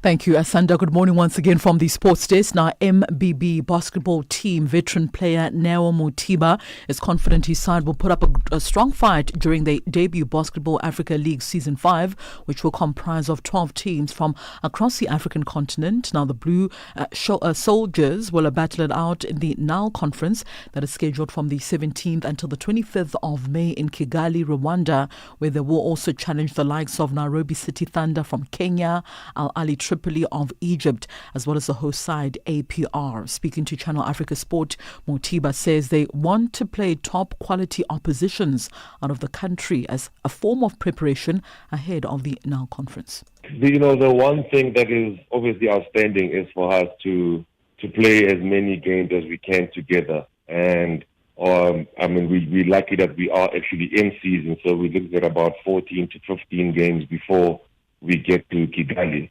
Obviously, the other thing is we want to play against top quality opposition. So we are hoping that we will be able. We are playing in a tournament in 2 weeks' time, where we've got teams from outside of South Africa, which will obviously put us through the test. Right, Motiba is also respected name in South African basketball with national team experience. He also unpacks just how his massive knowledge of the game will help the team in their quest of continental glory. With my experience, and luckily there's, our coach and our management, they've all been there and they've done that. But with my experience, I know that playing outside the country, it is tough. And my job would be there to just calm the guys, make them understand that nothing is going to be easy. Africa is tough, as I've mentioned, and no one's going to lie down and let you take it. It's all going to take everything we have for us to go out there and be successful. On to football news now. Matheus Nunes scored in the 94th minute to give Manchester City a priceless victory over fellow top 5 contenders Aston Villa at the Etihad Stadium and move third in the battle for a UEFA Champions League place. What could have been a preview of next month's FA Cup final looks set to end level as City struggle to find a way through the Villa defence after Marcus Rashford cancelled out Bernardo Silva's early opener from the penalty spot. But in the 4th minute of 5 added on, substitute Jeremy Doku skipped past Axel Disasi down the left, then delivered a brilliant low cross with the outside of his right boot, which rolled perfectly through a 6-yard box for Nunes, who drilled his first Premier League goal of the season into the bottom corner. It was a familiar feeling for Villa, who have now lost an incredible 15 successive league games at Manchester City. City are now third on the table, 4 points clear of Aston Villa, who have a game in hand and remain just outside of the top 5. Pep Guardiola managed City, reflecting on his team's performance. Of course it's important. We don't have to be a scientist to realize that we play against Aston Villa, one of the best teams. We saw the games against Newcastle, saw the both games against PSG, the top form, the quality, the manager, and everything. So it's an extraordinary team, but we did perform like we were in the past. The commitment, we concede not much, and we didn't create much neither, but we control most of the game. The back four again have been amazing. All the players. So in terms of qualification for the Champions League, for the points, of course, it's important. But on to some tennis news now. 4-time Grand Slam champion Naomi Osaka crashed out of the Madrid Open in the first round on Tuesday following a 6-4, 2-6, 6-4 defeat by Lucia Bronzetti. Now, the Japanese former world number 1, currently ranked 55th in the world right now, battled back with a strong second set after losing the first, but eventually came out short against her determined Italian opponent. Osaka, who is still finding form after a 15-month break from tennis and last played at the Miami Open in March, secured a 2-break points in the 4th game of the first set, which she spun. Now, Bronzetti then broke in the 7th as well as served it out before Osaka responded strongly. The 27-year-old then secured 3 breaks off serve and conceded 1 to force a decider. Osaka immediately conceded a break as well as, despite wrestling back on the serve at 3-all, when she took the 5th break point of the game, was broken herself again straight away. Bronzetti triumphed when Osaka slipped as she tried to reach a cross-court shot. The Italian will now face American number 5 seeded player Madison Keys in the second round of the ongoing tournament. And finally, newly crowned Masters champion Rory McIlroy will have unfinished business when the Open Championship returns at Royal Portrush, says RNA executive Mark Dabon. Now, the Northern Irishman McIlroy, who won at Augusta National just a few weeks ago to complete a career Grand Slam, missed the cut when the Open was held at the Dunluce Links for the first time in 68 years in 2019. So on Tuesday, Dabon announced that this year's championship will take place from the 17th until the 20th of July and will be the biggest sporting event held in Northern Ireland, with 278,000 fans expected on the Antrim Coast Links. Now, this year's Open, which also will be the biggest held outside of St Andrews in Scotland, is expected to generate $230 million of economic impact. That's a wrap from the Sports Desk at this hour. For any sports stories you'd like to share with us, please send us an email to newsroom@channelafrica.co.za or call us. The newsroom line is +27 11714 4459. For Channel Africa Sport, I am Mosibu D. Makura. Sports on Channel Africa. The African Perspective. Vue d'Afrique avec Joël Moukeba. Sadio, quelles sont les motivations derrière la décision du général Mamadi Doumbouya d'accorder la grâce présidentielle à Moussa Dadis Camara? Alors, officiellement ici, c'est pour des raisons de santé et puis c'est aussi à ajouter que c'est dans un élan de réconciliation nationale et c'est un cas social. Mais au-delà de ça, les analystes ils voient sous un angle politique. Les moins critiques estiment que c'est pour peut-être faciliter un petit peu la réconciliation que pourrait tenter aujourd'hui le CNSD. Vue d'Afrique. Du lundi au vendredi de 15h à 16h, temps universel.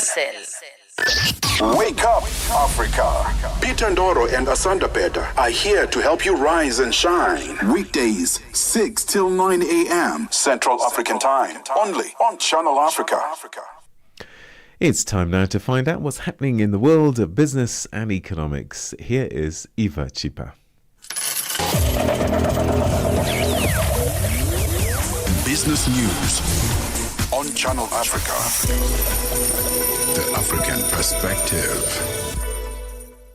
Thanks, Peter. Judgment has been reserved in the Western Cape High Court in South Africa on the matter dealing with the value-added tax hike 8 days before the 0.5% increase is due to kick in.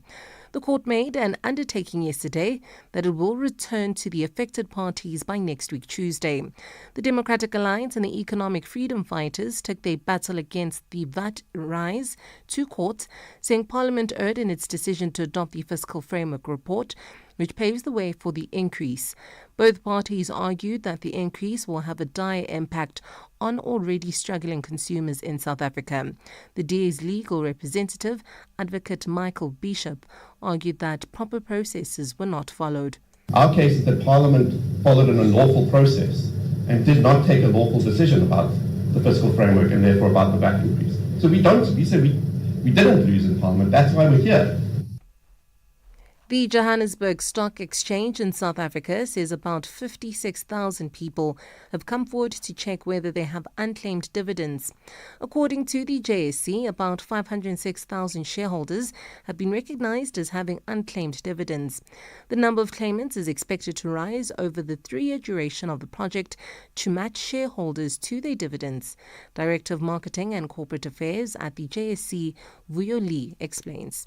So far, in the 8 weeks, we've already managed to touch 10% of that base. Out of the 55,915 claimants, we have had about 6,965 matches. So people who have identifying as having the unclaimed dividends due to them. 6 Central African nations expecting a foreign exchange windfall of billions of dollars from environmental restoration funds set aside by oil firms may see less than $500 million by the 30th of April deadline. Rules governing these restoration funds, mostly held in foreign banks, were introduced in 2018 by the Bank of Central African States, the Central Bank for Cameroon, Gabon, Chad, Equatorial Guinea, Central African Republic, and the Republic of Congo. Their aim is to have the funds held in the accounts controlled by the bank to help support the 6 countries' depleted hard currency reserves and help address their economic fragility. The gold price has reached a new record high, trading at $3,464 on Tuesday amid ongoing tariff-related uncertainty. Magwe Masilela, founder of Magwe Fund Managers, says this is due to U.S. President Donald Trump's threat to fire Fed Chair Jerome Powell, emphasizing that Powell's termination cannot come soon enough. Investors are increasingly flocking to gold as a safe haven amid continuous geopolitical tension. Gold reached its 3rd consecutive record high this year. The latest rally, like today's rally, it was mainly sparked by the fact that we've seen the U.S. president starting to attack the Reserve Bank governor, that side, that is the Fed's chairperson, and that starts to question that's like the independence of the Reserve Bank, and that also led $2 to reach almost a 3-year low, and then now that invited buyers. And lastly, the world's richest man, Elon Musk, says he's likely to scale back his work for the Trump administration next month to concentrate more on his embattled electric car company Tesla. Analysts have warned of brand damage due to Musk's role at the Department of Government Efficiency. Tesla reported a 71% drop in quarterly profits. The BBC's Lily Chamali has the details. What he said was that he would continue to serve at the pleasure of the president 1 to 2 days a week, as long as Donald Trump wants him to continue this work in slashing the government workforce and the ongoing work at Doge. So that's what we expect. This scaling back of that work is set to take place in Musk's telling next month, so in May. And this is something that analysts who have long followed this company wanted Musk to do for quite some time now. Taking a look at your financial indicators, $1 in Nigeria is trading at 1,000 naira 603. In Botswana, it's 13 pula 60. In Kenya, the dollar is trading at 128 shilling 88. And in Zambia, it's 28 kwacha 43. In the BRICS countries, $1 in Brazil is trading at 5 real 77. In Russia, it's 81 rubles 30. India, 85 rupees 16. China, 7 yuan 31. And in South Africa, it's 18 rand 62 cents. $1 is trading at 74 pence to the British pound and 87 to the euro. Looking at commodities, gold is currently trading at $3,360. Platinum at $957 per ounce, while Brent crude oil is at $67.86 a barrel. For any business stories you'd like to share with us, please send us an email to newsroom@channelafrica.co.za or call us on +2 711 714 4459. For Channel Africa Business News, I'm Eva Chipa.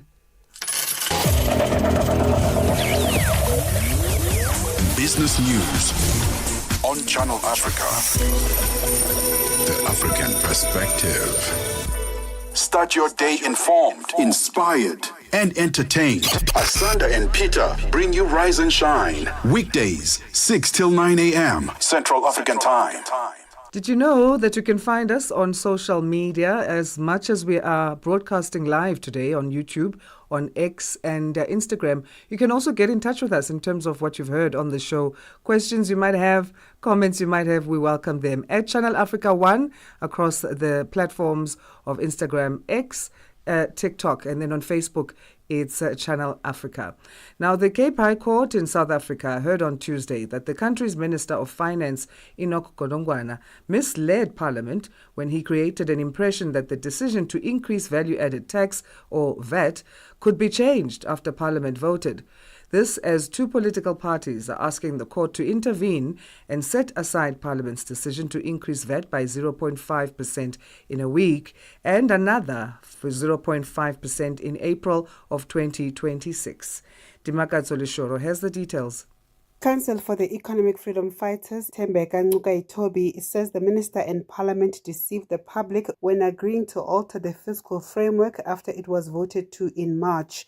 A fiscal framework refers to government's plan to raise and spend money. The vote took place after the political party Action SA proposed what is now said to be a non-binding recommendation that the budget be passed with a cumulative 1% VAT increase over 2 years, with a condition that there be a 30-day interval where alternative revenue sources would be found before the first increase due to come into effect on May 1st. Action SA, led by Ethel Trollip in Parliament, then convinced other political parties to vote for the fiscal framework that included a VAT increase, only for National Treasury to turn around and say the vote that took place was binding and cannot be changed, while Parliament says the conditions set for passing the budget was merely a recommendation. Advocate Thembeka Ncukaitobi says after misleading the public, the minister did not even bother to defend this allegation in court papers. That is a very, very serious accusation. You would have expected that it would be met frontally. It's just not answered. So what must we make of that now? Well, it still comes back to whether or not a report that is undermined by deception and misrepresentation can pass the rationality standard. Because remember, the EFF challenges the report on substantive unconstitutionality and irrationality. One of the grounds for irrationality has been highlighted by the leadership presiding, which is there is a mismatch between the content and the outcome. But another one is that This is a report that is a product of deception. It's not honest what happened here. The court heard that Action SA was duped into backing the budget. Advocate Michael Bishop, who represented the Democratic Alliance, argued that Parliament's process in approving the fiscal framework was flawed and unlawful, as it was approved subject to a condition, but the law does not provide for any such conditions. Our case is that Parliament followed an unlawful process and did not take a lawful decision about the fiscal framework and therefore about the VAT increase. So we say we didn't lose in Parliament, that's why we're here. Milady, if I can then turn to the VAT decision. And I just want to emphasize quickly what we say are three important facts, which are common cause, and that determine the outcome of this case with respect to Section 7.4. The first is that the VAT is intended, the VAT increase and the power in Section 7.4 is to raise revenue. It's not to regulate behavior. The second is that it's common cause that it is not possible to repay VAT to consumers. So the VAT that consumers, you and I and everybody in this room, will start paying on the 1st of May when we go to the grocery store, when we pay our bills, can never be returned to us. It is not possible to return that money. Parliament's legal counsel, Advocate Karisha Pillay, says parties knew exactly what they had voted for and there was no confusion. But there was a pushback from the full bench with Judge Catherine Savage, who questioned why the report was just pushed through Parliament despite objections sent to the Speaker of the National Assembly. There's no two ways about it. There were concerns. But overall, the way in which it was managed was with a recommendation that came from Action SA to look at alternatives. If no alternatives carried the day, then the fiscal framework as it was what was the fiscal framework. There was no intention to engage with the 30 days. So at least on the face of it, it appears that Action SA naively thought that its strict condition was going to get even the most basic time of day. It was never anybody's intention. The purpose, which was simply to force it through, and if you look at the record, the chairperson of the says at 7:47, what are we adopting? Because the report has changed so many times and we haven't seen the report. The chair says, let's proceed. And he wants an adoption. Then when the letters, the same day when the political parties contact the secretary of the committees and say this doesn't reflect what we discussed, the letters are then sent to the speaker. It's literally pushed through. And what's quite extraordinary is that it didn't have to be. Ngukai Toby says the increase is substantively unconstitutional, adding that it shows a lack of care about the impact of this increase on the country's poor and the middle class. He further stated that the committee had considered that the zero rating of some products was a blunt tool that would not cushion the poor. Increasing VAT would have a disproportionate adverse effect on the lower and middle income households, exacerbate inequality and the cost of living due to its regressive nature. Counsel for the Finance Minister denied that the minister had lied to political parties to get them to back the increase. Judgment has been reserved. For Channel Africa News, I'm Dimakatole Shoro in Johannesburg. Right, it's 7:53 Central African time. Let's go to the north of the continent. And after enduring years of political instability and economic strain, Libyans are now grappling with a steep drop in their purchasing power following the sudden devaluation of its national currency. Experts link the Libyan dinar's sharp decline to soaring public spending by the country's rival governments. Now, how has the devaluation of the Libyan dinar impacted the average Libyan household, and what does this mean for the country's already fragile economic stability? Channel Africa business reporter Innocent Samusa takes a look. Libya may be home to Africa's largest hydrocarbon reserves, but the country continues to struggle in the aftermath of the 2011 NATO-backed uprising that toppled longtime leader Muammar Gaddafi. Over a decade later, ongoing political divisions and economic instability have made daily lives increasingly difficult for ordinary Libyans. Certified personal financial planner and geopolitical commentator Mona Mozambi says the current crisis is adding further pressure on already strained households. The impact this devaluation has on the average household is that life has become tougher. individuals have essentially lost their purchasing power, and this is by virtue of their monies being worth less. Inflation has automatically kicked in because prices go up, and so what one would ordinarily purchase for 100 dinars is essentially now going to cost 113 dinars, all things remaining equal.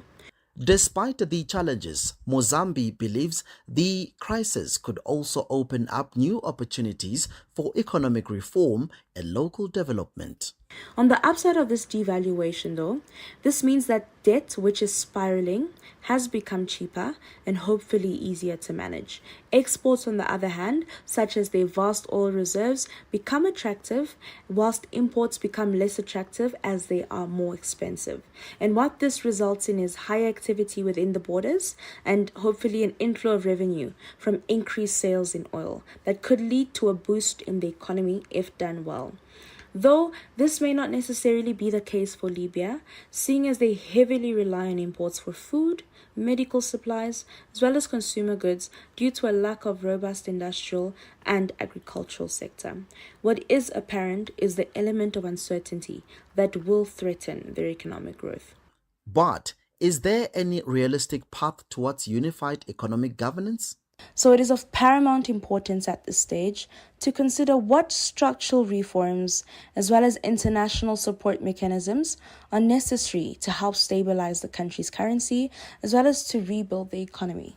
In terms of structural reforms, this is rooted in the path towards a unified economic governance, which includes both sides engaging in an inclusive political dialogue, establishing a unified national budget, and establishing robust and autonomous institutions. Meanwhile, Sean Moo, Chair in Energy Economics, Director of Center for Energy, Petroleum and Mineral Law and Policy at University of Dundee, had this to say. Indeed, Libya has a vast oil and gas reserve.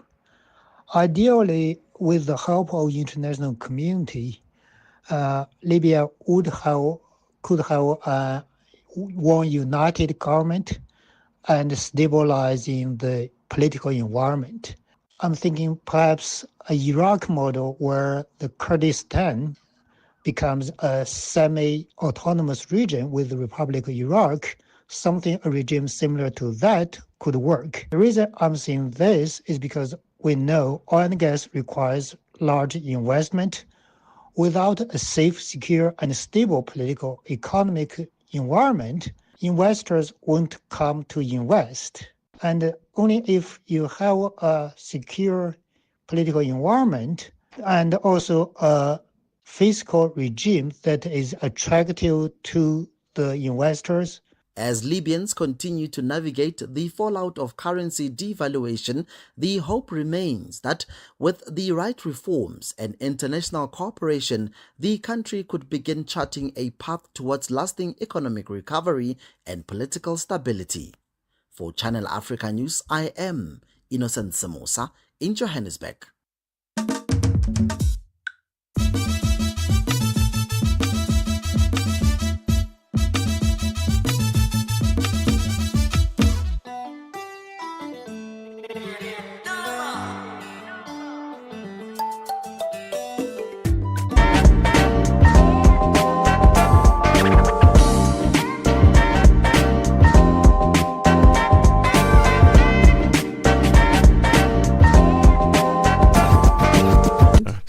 Talking about books, I'm actually part of a book club. And I think I would really encourage those who have time to, actually, even if you don't have time, because you can meet once every 3 months instead of once every 2 months or once every month.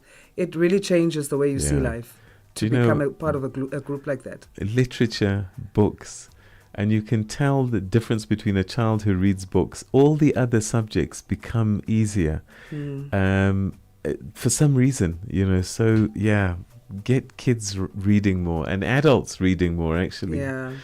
We'd probably get better tweets. Well, and we enter the third and final hour of Rise and Shine here on Channel Africa. We're coming to you from our Johannesburg studios in South Africa. We're on DSTV 802, on OpenView 6 to 8, on www.channelafrica.co.za and on SABC+.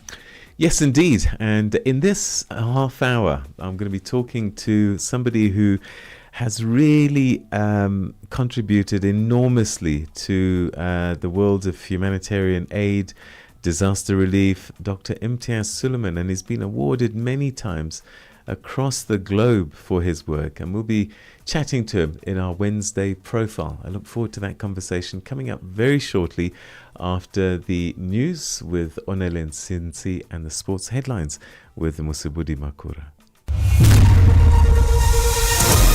SABC News. The African Perspective. Thank you, Peter. Nigerians have been urged to defend themselves against the terrorists, bandits and Fulani herders who have made their lives a nightmare. The call was made by concerned senior citizens, state governors and the director of the nation's Department of State Security, who says government is unable to deal with the situation.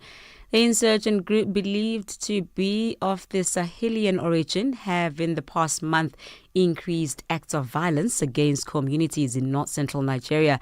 And this week, at least 60 people were killed. Security consultant and the public affairs analyst Jonathan Onoja explains. I believe in the statement of the other statesman, Theophilus Danjuma. I think it's a reminder that Nigeria is heading to anarchy. We've talked about jungle justice. Is that the right way? So when we talk about self-defense, it clearly states that you could kill another in the process of defending yourself. We are telling that we have a country. We don't have a country. Mr. President, on a daily basis, come out to tell you that, they're on top of the situations, marching order. Enough of the marching order. It is time for marching action. Burkina Faso's military government says it has foiled a major plot to overthrow junta leader Captain Ibrahim Traore, with the army alleging the plotters were based in neighboring Ivory Coast. Several officers of the Burkinabe armed forces have reportedly been arrested, and 2 of them relieved of their duties as corps commanders. Reports say Captain Ibrahim Traore, the transitional president, quickly replaced the arrested officers without specifying their number following the attempt. Political scientist and international relations expert Dr. David Matsangar explains. Several plots have been thickened by France and the United States of America. A few weeks ago or a few days ago, the High Command of AFCOM of United States of America, in their congressional appearance, they said they targeted Ibrahim Traore, the younger man, who has transformed Burkina Faso, who has made good changes, who has developed roads, schools, hospitals. They fingered him out and they said they should arrest him or kill him. As Africans, some of us who have been to Burkina Faso are not surprised that this plot is beginning to show, to be exposed. And of course, the 2 countries, France and the United States, are behind. South Africa's President Cyril Ramaphosa is set to undertake a working visit to Maseru, Lesotho today. He will co-chair the second session of the Bi-National Commission between South Africa and Lesotho with Prime Minister Sam Matekane. This BNC follows the inaugural session, which was held in September 2023. South Africa will use the upcoming session to promote greater solidarity amongst countries of the region and the South in light of a geopolitical shift. Kylie Shekomalo reports. South Africa will also underscore the strategic importance of the Lesotho Highlands water projects and highlights the need to expedite the speedy implementation of Phase 2 of the project, taking into account the agreed timelines and allocated budgets. Many South African companies have made significant investments in Lesotho, which have created thousands of jobs. The Bi-National Commission is expected also to reflect on the movement of people between the 2 states, deepen economic cooperation, and review implementation of the outcomes of the inaugural session of the BNC. President Ramaphosa will be accompanied by 15 ministers. In an unusual case of wildlife trafficking, 4 people are due to appear in court in Nairobi for sentencing for trying to illegally export thousands of live ants from Kenya in modified packaging. 2 Belgian teenagers, a Vietnamese national and a Kenyan, pleaded guilty earlier this month. The BBC's Ansoy reports. It's believed the insects were destined for exotic pet markets in Europe and Asia. The Kenya Wildlife Service said the packaging could sustain the ants for up to 2 months. Possession of wildlife specimen without a permit is a criminal offense in Kenya. Offenders face a minimum fine of $10,000 and a likely prison term of no less than 5 years. The Wildlife Service hailed the bust as a landmark case against biopiracy. Lastly, Ukrainian ambassador to South Africa, Lyubov Bravitova, has emphasized the importance of finding a way forward in regards to the Russia-Ukraine conflict. This comes as South Africa is preparing to host Ukrainian President Volodymyr Zelensky for a working visit tomorrow. She says that this is essential to guarantee the country's survival. The visit of President Zelensky here is even more important to discuss the way forward, to express with our own capacity, with our own language, what in our opinion is the causes of this conflict. What is that exactly what can bring this war to the end and to guarantee Ukraine its survival. Channel Africa News, I'm Onele Nzinzi. SABC News. The African Perspective. And coming up in your sports news this hour, 3 Serie A games have been moved because of the Pope's funeral. And then Great Britain's Jack Draper says Yannick Sinner does not deserve any hate as the world number 1 prepares for a comeback after a 3-month doping ban. I have details of these and other stories at the bottom of the hour. Bringing you the energy, news, and good vibes to kickstart your day. This is Rise and Shine on Channel Africa. It's Wednesday, and on Profile Wednesday, we celebrate Africans making an extraordinary impact, individuals who are not only transforming lives, but also reshaping the global humanitarian landscape. Now, today's guest is one such figure, a man whose compassion knows no borders. Dr. Imtiaz Sooliman is the founder of A Gift of the Givers, the largest disaster response NGO of African origin.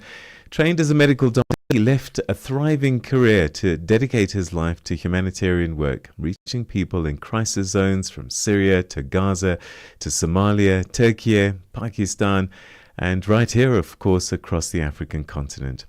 Over 3 decades, Gift of the Givers has delivered aid worth billions of rands, responding to floods, droughts, famine, earthquakes, and wars, and supporting education, healthcare, and food security initiatives.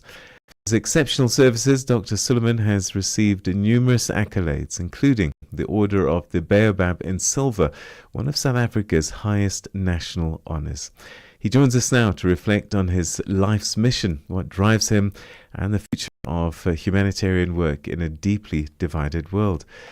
Dr. Imtiaz Sooliman, it's such a pleasure to talk to you. I feel like every time I connect with you, I go back to my first memory of you actually as a young man and getting one of your first awards for humanitarian service.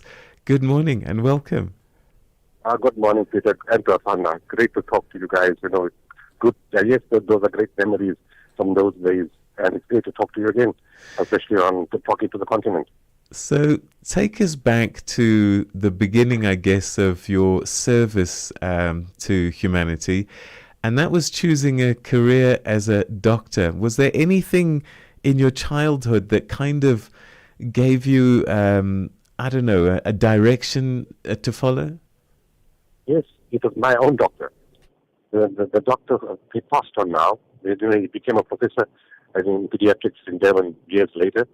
But from Potchefstroom, he was a general practitioner called Dr. Ismail Abaji. He was one of the early doctors in Potchefstroom, one of the early guys qualified early in those years. He was dedicated to his service, always smiling, never an issue to come after hours, to come on a weekend, at any point just be there, and always, with a warm smile. He had one other quality, very important quality. He knew the Holy Quran by heart. So in Ramadan, we have extra prayers for 30 nights. And in those prayers, you're supposed to recite the Quran from memory, and you need somebody to lead you. Now, in those days, in the Muslim community, we didn't have many people who knew the Quran by heart. But this was a doctor. He wasn't religious, wasn't an imam or something like that. And he used to read in Ramadan, the Quran by heart, and people used to follow him. After many years, he said this Ramadan he likes to take it easy because he's tired. Nobody turned up. There was no alternative person. He stepped up to the plate and then instantly recited. I respected him for his quality of being a doctor and of being a spiritual, a religious person in that way. He also delivered me. You know, I was born in Potchefstroom, and he was a doctor that delivered me. He treated me. I grew up watching the greatness of him. And when I looked at him, I made up my mind at a young age, I'm going to be a doctor to serve people. Wow. I wonder if there were lessons from your parents as well, because they say charity begins at home. Was there always an influence in terms of thinking about other people around you? Yes. My grandfather, he used to run a shop. It was a family business. So we were general dealers. We sell clothes and groceries. We sell some kind of furniture. Our community, our clients are mostly the black people from all over different townships in Potchefstroom. And, most of the clients, it was on account. They never had money to buy cash. So we used to have a lot of accounts. And quite often somebody would come, old customer, and he would say, look, I haven't paid your account. I need food. And my grandfather would say, he's an old customer, give him the food. He's not going to pay us back. But he's been a faithful and a loyal customer. He's in need. Give it to him. Doesn't matter if he doesn't pay. And then at times somebody would come and say, you know what, old man, we've been buying from you for years. We've got a debt in the family. The person who normally pays the account has passed on. We don't have money to pay you, and we don't have money for the funeral. And my grandfather would say, give them the money for the funeral and wipe the account off. So they used to do that in a big way, and I learned that from them. My mother and my father were divorced at a young age. My mother's from Durban. She went back home, and she started an employment bureau. She said the greatest thing you can do is give people dignity. And the best way you can give them dignity is to empower them to serve themselves. So she used to find jobs for people. And I used to watch when they came home after they got a job, how they used to cry in thankfulness and gratitude that they could take care of their families. And then at an aside, she said, look, we don't have much money, but we should go and seek out the people who are hungry and poor. Don't wait for them to come to you. Even if we do only one food parcel a month, let's do one food parcel a month, and let's be consistent and do it every month. And she had set that example. So it's in the family and continues after today. That quality of giving goes from the grandfather to the parents, to the children, to the grandchildren, the great-children. It runs for generations in our family. So then you went and studied medicine. You practiced for a while. But you've often said that the founding of Gift of the Givers was a spiritual calling. Can you take us through that moment and what it's meant for you? Yes, Gift of the Givers is not my organization. Let's make that very clear. I didn't get up one morning and say to myself, hey, I think I'm going to form an organization. I had no time. I still practices in Pietermaritzburg. I moved from Durban to Pietermaritzburg. My mother passed on in 1984. In the same year I got married. And then my father-in-law said in 86, when I finished internship in 85, I wanted to study further. But there were no posts, so I couldn't study further. So he said, why don't you come to Pietermaritzburg and open a practice here? So I went to Pietermaritzburg, I opened up 3 practices. And in that year, in 86, when I moved there, I met an African guy who came from America. He was on a scholarship. He came to South Africa. He needed a doctor. I became his doctor. To cut a long story short, he told me about a spiritual teacher in Istanbul. And he said, you need to meet him. And I joked, I said, Miller, it's 86. I haven't seen the towns in South Africa yet. I haven't even been to Cape Town. When am I going to get to Turkey? And then he made a very pertinent comment. And he said, what God was happened at a time and a place. The reason I'm saying that is because Gift of the Givers is totally spiritual. It's not the organization. In 91, I landed up in Turkey. And, it's a long story. But the following year, in 92, I went back. And 6 August 92, Thursday night, 10 p.m., the spiritual teachers I met in 91 that the African guy told me about, he looked me in the eye after a prayer session in fluent Turkish. And I don't speak a word of Turkish. But I understood every word that he said in Turkish that night. It was straightforward. It was clear. It was not my organization. It was an instruction. It was a calling. He said, my son, I'm not asking you. I'm instructing you to form an organization. He gave the name. When the spiritual teacher gives a name, there's a lot of power in that. He said the name is Arabic called the Waqful Waqifin. Translated is not exactly correct because it's very hard to translate from Arabic into English. The closest we got to was the gift of the givers. You will serve all people of all races, all religions, all colors, all classes, all cultures, of any geographical location and of any political affiliation. But you will serve them unconditionally. You will expect nothing in return.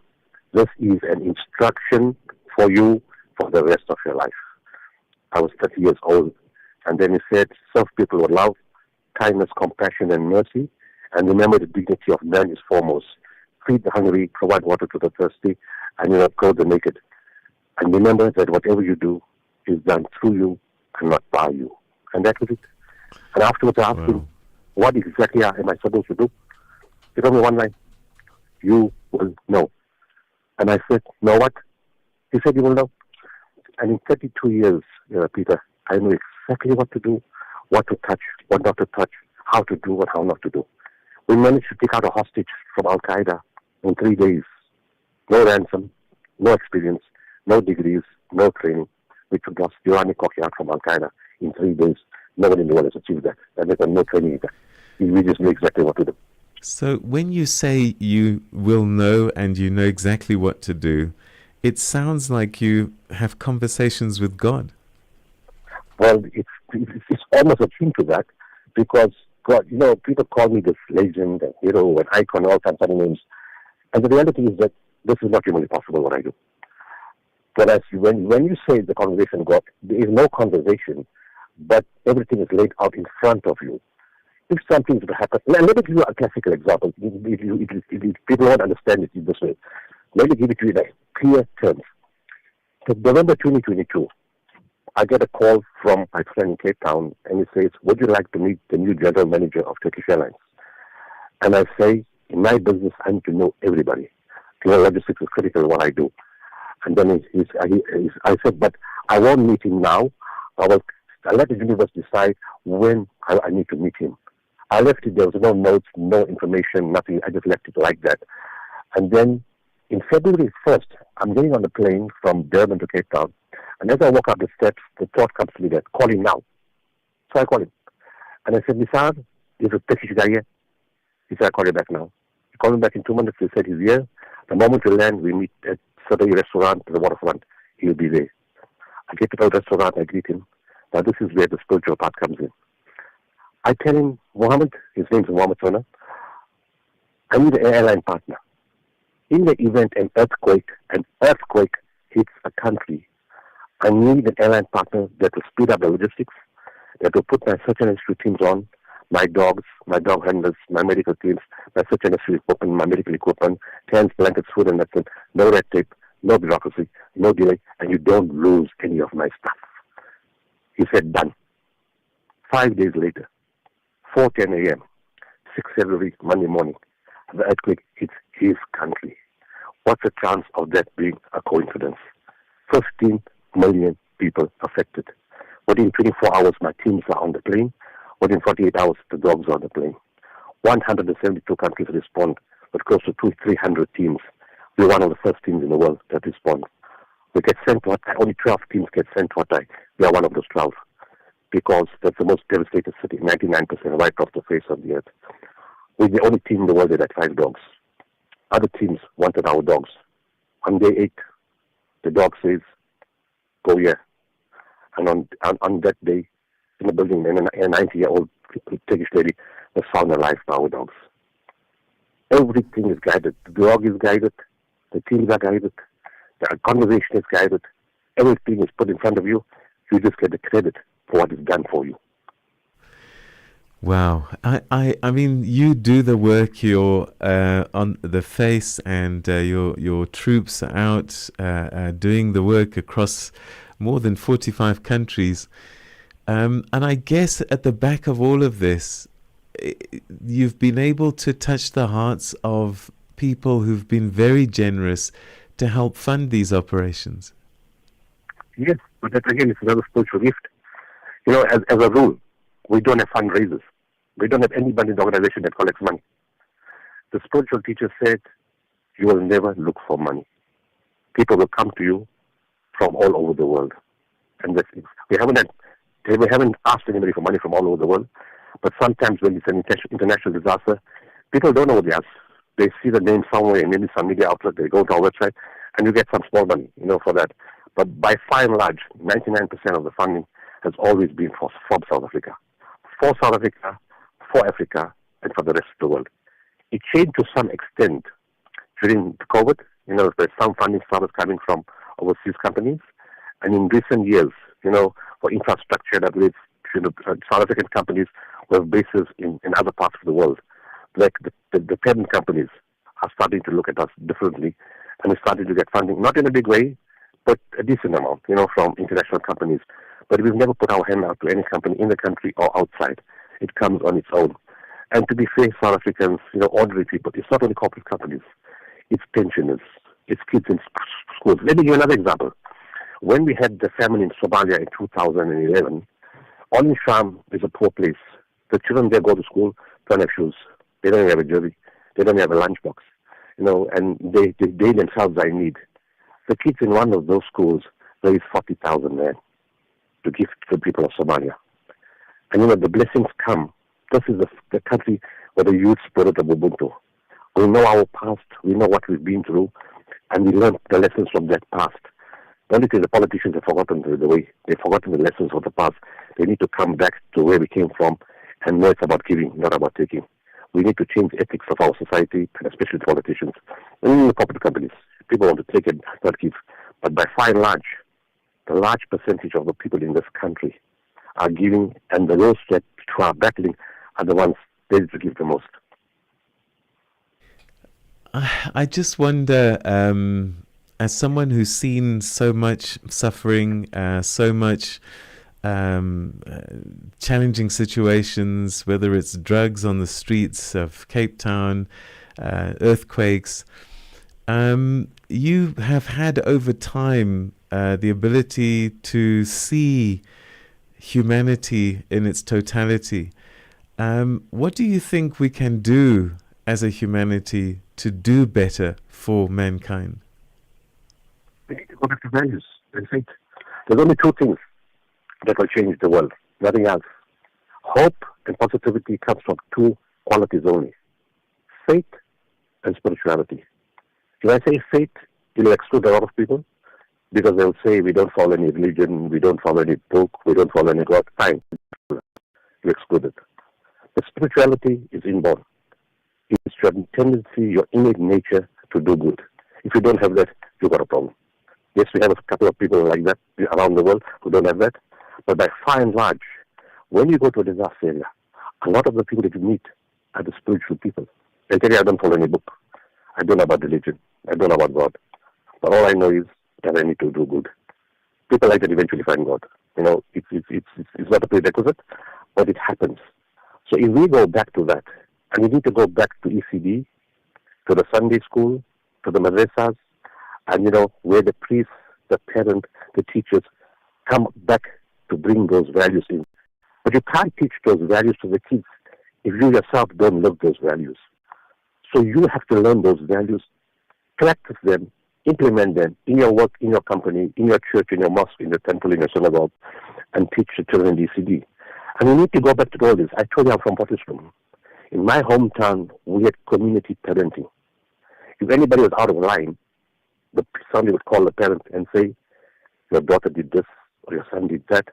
And the parent said, why are you phoning me? You give them 2 hard slaps. Your son, we don't do corporal punishment, but my son and my daughter is your son and your daughter. So give them 2 hard slaps and don't even think twice about it. And of course, nobody but hiding. But there's a general sense of awareness that we help kids not to get lost. Today's generation, you tell a parent your kid is out of line, they tell you, shut up, mind your own business. Got nothing to do with you.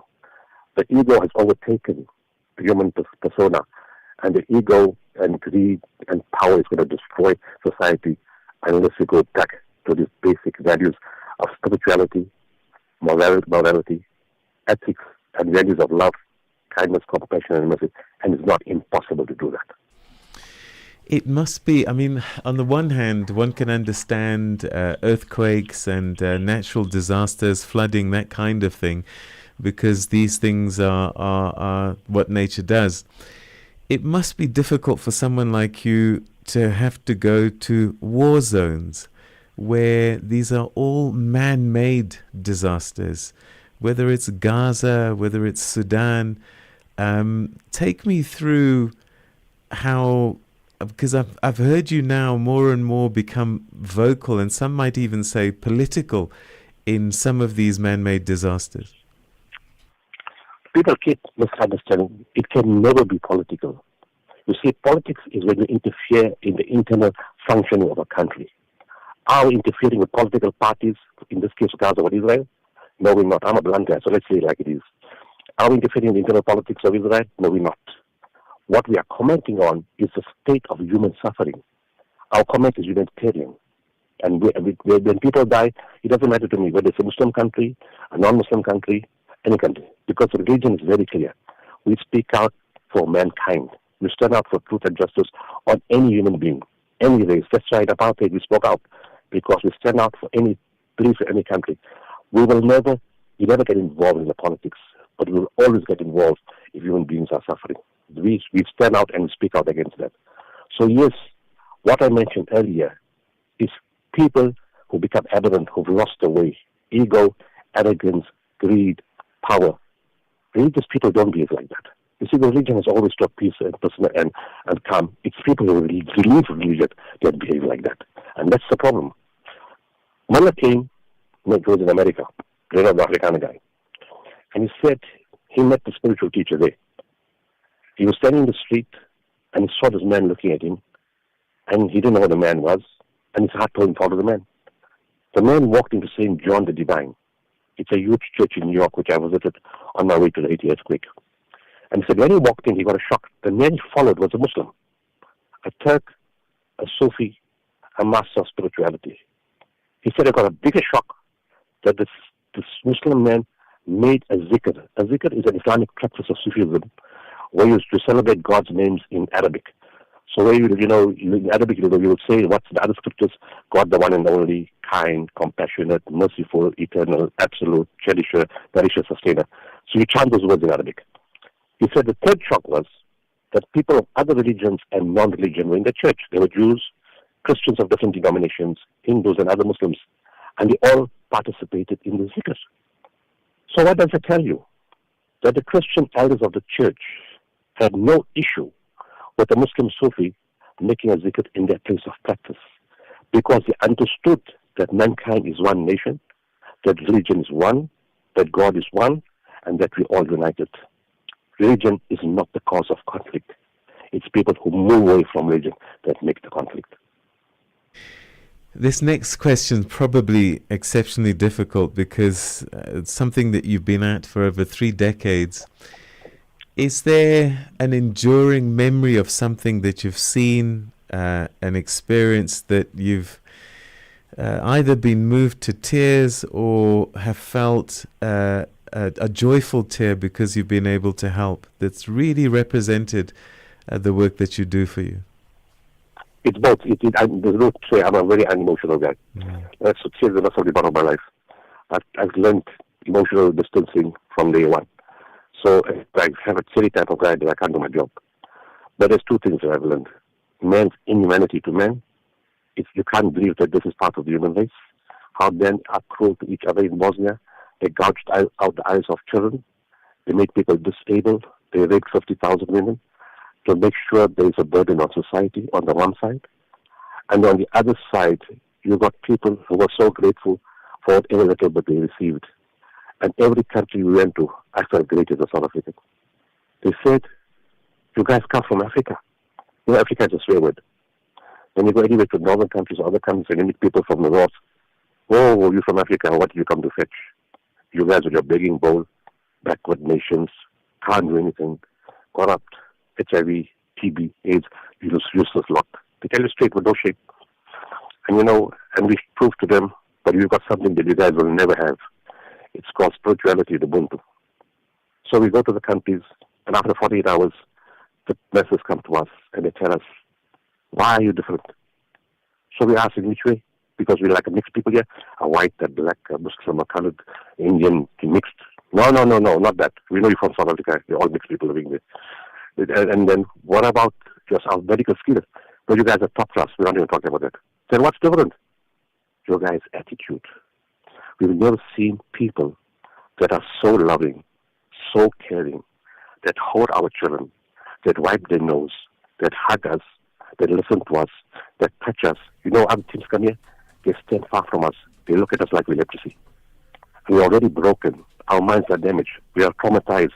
We've lost our houses, our children, our valuables. We're broken and they break us furthermore because we look like dirt. You guys teach us, hug us. You guys take a food parcel and you put it gently in our hand. You deliver it to us to our door. You sit with us. You talk with us. And then the last part, we pray that whatever happened to our countries will never happen to your country and your people. And South Africa will always be safe because of the prayer of millions of people all over the world. We'll have a messed up politics, we'll have messed up economics, we'll have crazy behavior among our people. But one thing unites us is our Ubuntu, our spirituality, and our faith. We will never fail because of that. MTS, I wish I could talk to you for so much longer. It's always a joy to hear your voice and the passion to still have for the work that you do. Thank you so much for joining us on the program today. Thanks, Peter. Thanks a lot. Take care, my brother. All right, that's Dr. Imtiaz Suleiman, the founder and director of Gift of the Givers, a remarkable mission that he's been on for more than 3 decades now, and providing relief, assistance and help in more than 45 countries across the world. And he is a tower, a power, an inspiration for many of us. That was Dr. Imtiaz, who's our profile on Wednesday. It's time now for your news headlines. Here's Onele Nsinsi. SABC News. Headlines. The African Perspective. Thank you, Peter. Ghanaian President John Mahama has suspended the country's Supreme Court Chief Justice. This is a move that marks a first in the country's history. An investigation has been launched and 3 undisclosed petitions have been filed, making allegations against Gertrude Tokono. Ivory Coast's main opposition leader has been removed from the electoral roll by the judiciary, which says he is ineligible to run in the October presidential election. Tijane Thiam renounced his French citizenship in order to run for president. And diplomats from Europe, the United States and Ukraine will today meet in London to discuss a ceasefire in the 3-year war between Russia and Ukraine. Channel Africa News, I'm Onele Nsinsi.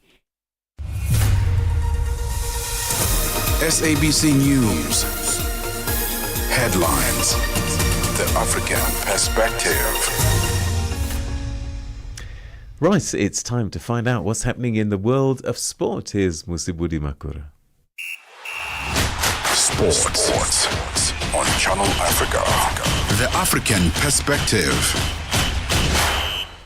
Thank you, Peter, for the final time this morning on Africa Rise and Shine. We'll start with football news. Now, African football legend Asamoah Gyan has urged players participating in this year's CAF African Schools Football Championship Continental Finals to actively pursue education and also have it support their talent. Now, Gyan, who is one of Africa's greatest football exports, was speaking just after the tournament's draw held in Accra on Monday, where he was, amongst other football greats, invited by CAF for the 4-day tournament starting officially today and concluding on the 26th of April. So the CAF African Schools Football Championship in Ghana this year will see tournament host Ghana taking on zonal champions from across CAF zonal unions in both the boys as well as the girls under 15 categories to determine the season's continental champions. Now, while the tournament, which is a first in world football, is an exceptional platform for players to showcase their talents, Gyan has also urged them to give equal attention to education and have it support their talent. Now, the CAF African Schools Football Championship, CAF, is rolling out series of educational programs designed to educate as well as capacitate various football stakeholders as part of CAF's holistic approach to youth football development on the African continent. For the field now, Saturday's 3 Serie A matches have been rescheduled to avoid a clash with Pope Francis' funeral. Now, the 88-year-old passed away on Monday, with the Vatican also later confirming he died of a stroke. Como versus Genoa, as well as Inter Milan up against Roma will take place on Sunday, while Lazio up against Parma rescheduled for Monday. Now, 4 top flight matches were called off on Monday and rearranged for today following Pope Francis' death. The Coppa Italia semi-final second leg between Inter Milan as well as AC Milan is also scheduled to take place that day, with the second semi-final between Genoa as well as Empoli on Thursday. Meanwhile, Pope Francis was also known as a football fan and supported Argentinian club San Lorenzo since he was a child. On to some tennis news now. Britain's Jack Draper says Jannik Sinner does not deserve any hate as the world number 1 now prepares for his comeback from a 3-month doping ban. Now, Draper is a long-time friend of Sinner and spent several days practicing with the Italian in Monte Carlo just last week. Now, Sinner was banned from the sport in February after reaching a settlement with the World Anti-Doping Agency, also known as WADA, over 2 positive drug tests last year. The 3-time major champion is able to return to competitive action on the 5th of May and plans to make his comeback at the Italian Open in Rome. Sinner had previously been cleared of any wrongdoing by an independent panel after testing positive for the banned substance cluster ball in March of 2024. It accepted that he had inadvertently contaminated by his physiotherapist who was treating a cut on his hand with an over-the-counter spray that contained cluster ball. Now, Sinner agreed to a 3-month ban with WADA to settle the case and not to go to the Court of Arbitration for Sport. But the timing of the suspension, which meant Sinner did not miss a single Grand Slam tournament and will now return to action in time of May's French Open, was criticised by some as being conveniently timed. On to basketball news now. MBB basketball veteran player Neo Motiba is confident his side will put up a strong fight during their debut Basketball Africa League Season 5, which comprises of 12 teams from across the African continent. The Blue Soldiers will battle it out in the Now Conference that is scheduled from the 17th until the 25th of May in Kigali, Rwanda, where they will come up against teams like the Nairobi City Thunder of Kenya, Al Ali Tripoli of Egypt, as well as the host side APR.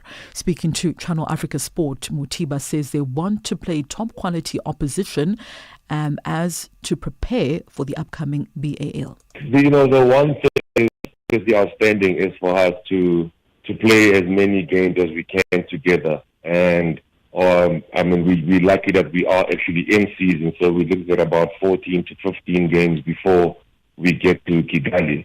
Obviously, the other thing is we want to play against top quality opposition. So we are hoping that we will be able. We are playing in a tournament in 2 weeks' time, where we've got teams from outside of South Africa, which will obviously put us through the test.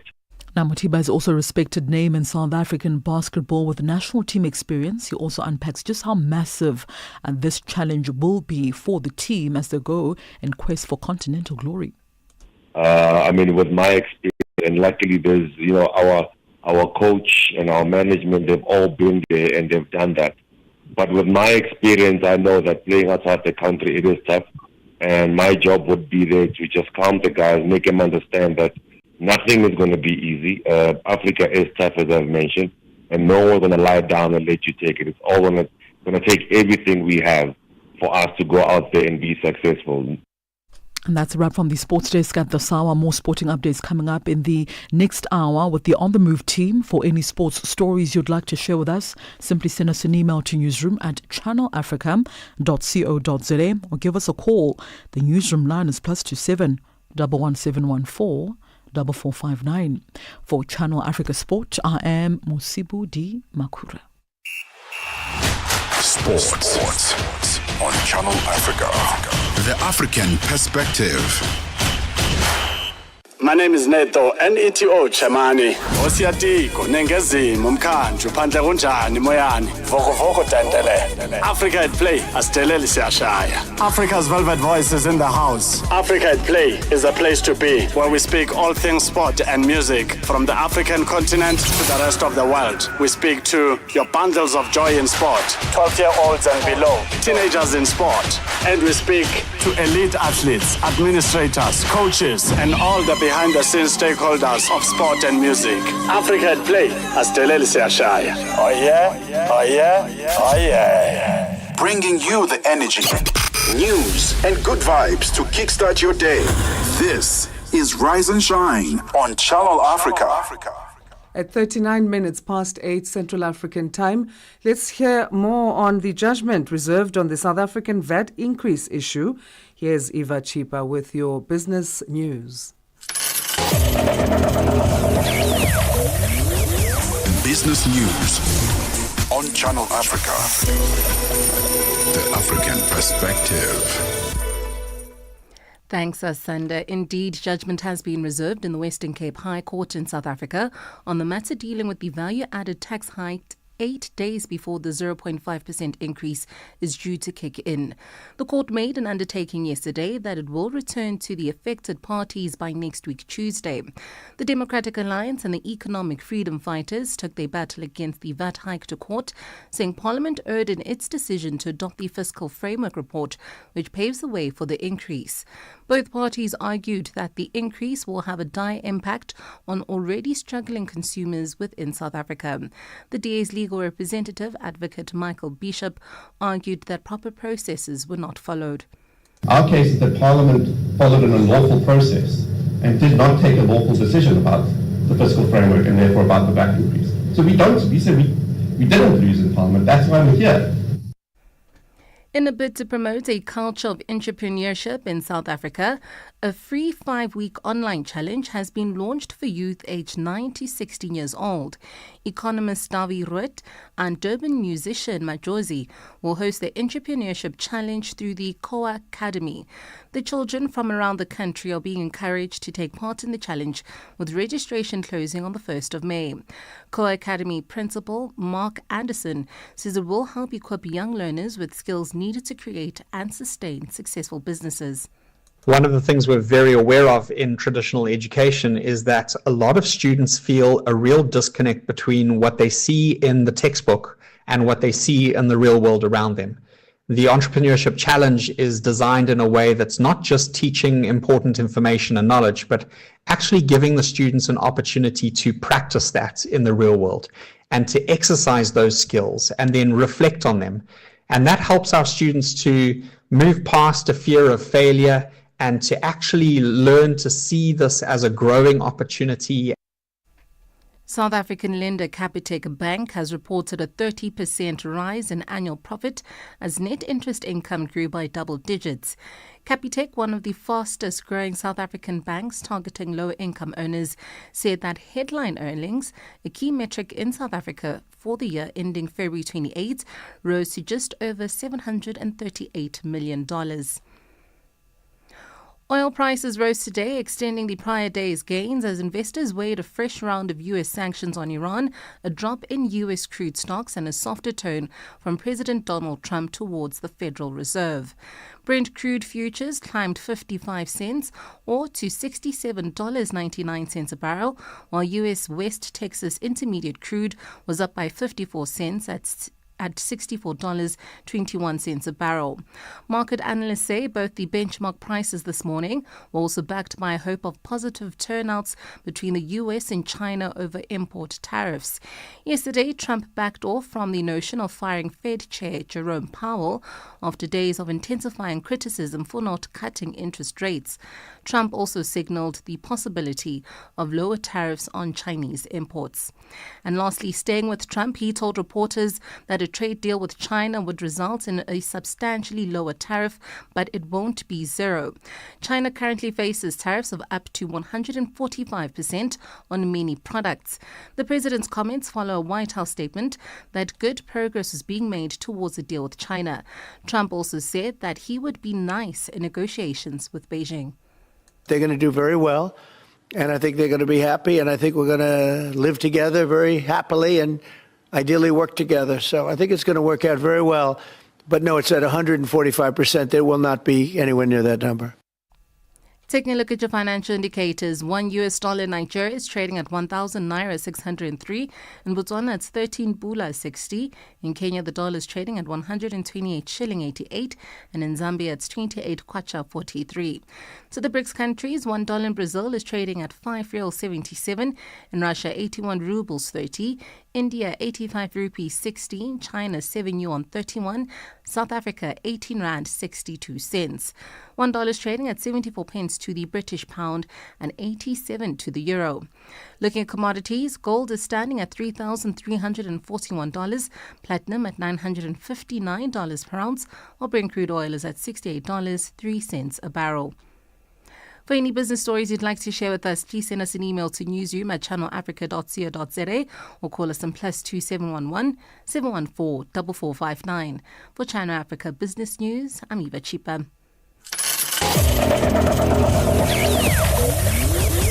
Business News on Channel Africa. The African Perspective. Bringing you the energy, news, and good vibes to kickstart your day. This is Rise and Shine on Channel Africa. Our final topic for this day, and our time being 45 minutes past 8 Central African. We go to Somalia now. So an airstrike by Somali forces has killed 12 Al-Shabaab militants in central Somalia, and another 35 were killed by the army in a southwestern area as they tried to attack a military base there. The airstrike carried out late last night came hours after fighters from the Al-Qaeda-linked group Al-Shabaab that has been waging an insurgency since 2007 attacked a strategic town in the area. Somali President Hassan Sheikh Mohamud has held a closed-door meeting with the leaders of the Galmudug, Hirshabelle and Southwest regional states on the renewed offensive by Al-Shabaab militants in the country. For more, we're joined on the line now by Professor Mamo Muchi, who is Research Chair in Innovation Studies at South Africa's Tshwane University of Technology. Good morning to you, Professor. Always great having these catch-up sessions with you. How are you today? Thank you very much for always focusing on critically important problems facing Africa. Yeah. So I appreciate you. Thank you. Channel Africa is doing good work. What are the concern levels generally at this stage, given also that President Hassan Sheikh Mohamud's convoy was attacked by the Islamist group recently? This conflict has been going on for a long time now. What I must say to you is that Al-Shabaab and the government of Somalia, sometimes they say they would try to negotiate and do a negotiation and do for bringing conflict resolution, but they never have done it. Always what you see is competition and then conflict and fighting. This is not good, what's going on. And then you also have external actors also are involved behind the government and also behind Al-Shabaab. And these external actors also are not helping to make sure that negotiation happens and the resolution comes from this conflict.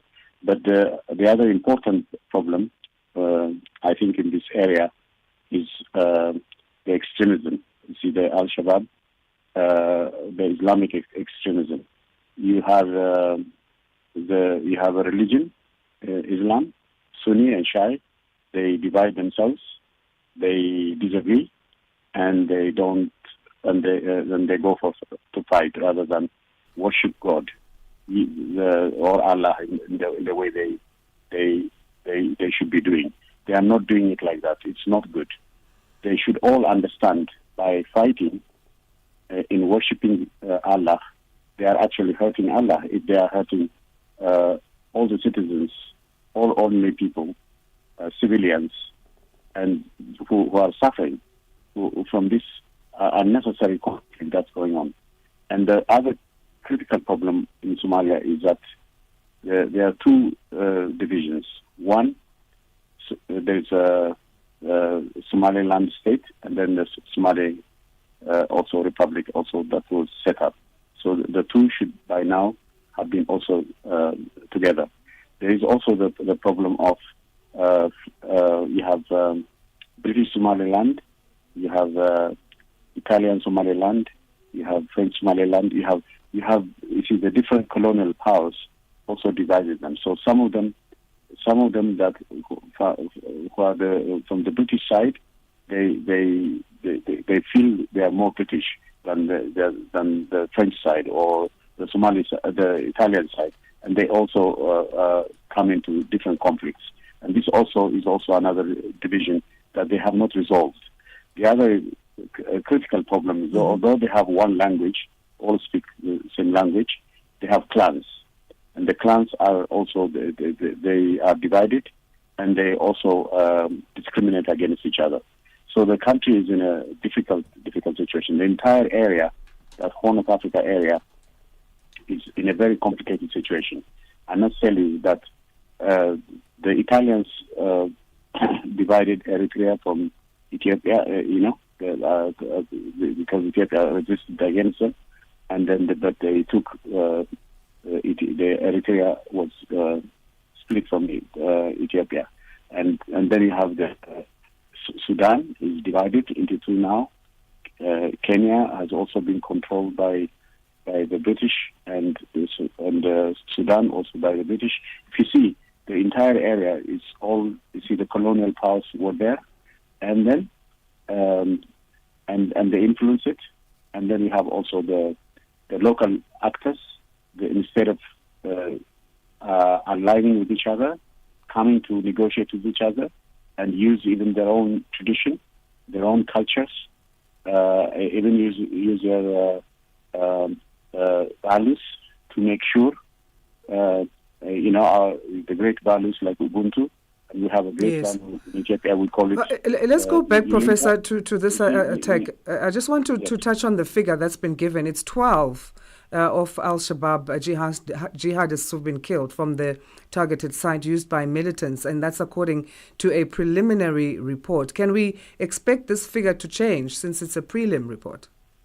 I think this conflict, if it continues, my worry is that more people the death will continue. Not just the Al-Shabaab militants, but also it will affect the ordinary people. And then in the southwest, then 35 militants have been killed in Beda town, acting on intelligence, according to the information ministry. Do we know where this intelligence comes from, as this was a joint U.S.-Somalia airstrike?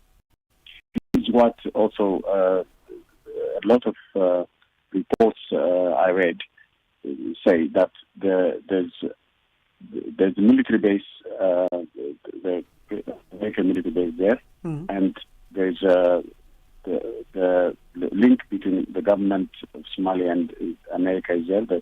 So what you're seeing is instead of America supporting the unity of Somalia, making it a state, but what we are seeing is there is also support, maybe, with the government side, and then when instead of doing the resolution to do conflict resolution by negotiation, when America should be supporting, the United Nations should be supporting, the African Union should be supporting all these efforts to even the SADC area, all this, this we have these different committees also, that should be getting involved. I think we have a problem. Even important countries like South Africa, there are countries like Ethiopia, Nigeria. There are many. Why are we allowing this conflict to go on? It's not only in Somalia this is going on. It's Al-Shabaab in Somalia, Boko Haram in Nigeria. We have all these extremists going on everywhere, and this is not good. Speaking of committees that need to come together to find solutions, Professor, the Somali President Hassan Sheikh Mohamud has reportedly held a closed-door meeting with the leaders of the Galmudug, Hishabelle and Southwest regional states to discuss this deteriorating security situation. Do we know what came out of this meeting? the actual what came out exactly is not clear yet. Mm-hmm. But I hope from this negotiation they will declare what has come out and exactly also tell us if it's possible that a real negotiation can take place. No more war, no more killing, and just through a process of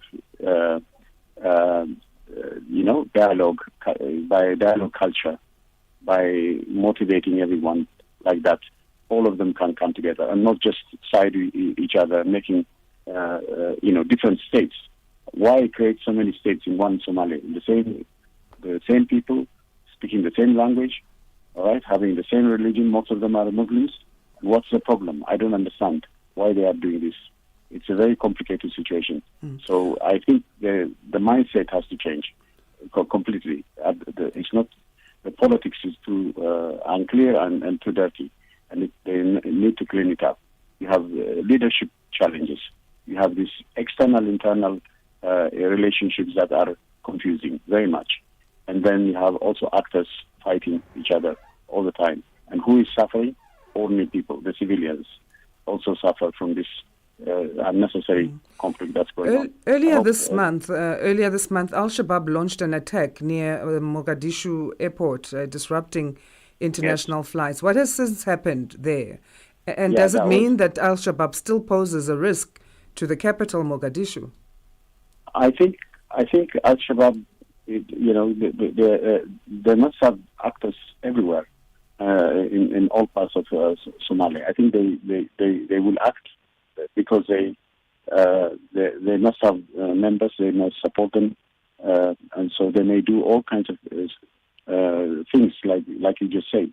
I mean, attacking the airports is a serious challenge because that means even all others that come to Somalia will be affected. External citizens who fly to Somalia, and now they will not fly because if they hear that there's this security challenge, even the airlines and everything will also go down. So the economy, it will affect dramatically the economic structure of the country as a whole. And this is not this is very, very unnecessary. So the country is in a very difficult situation.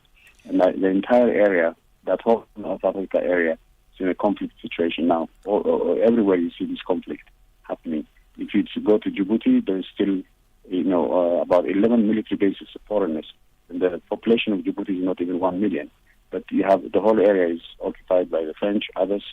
Everybody has a military base. America, everybody has.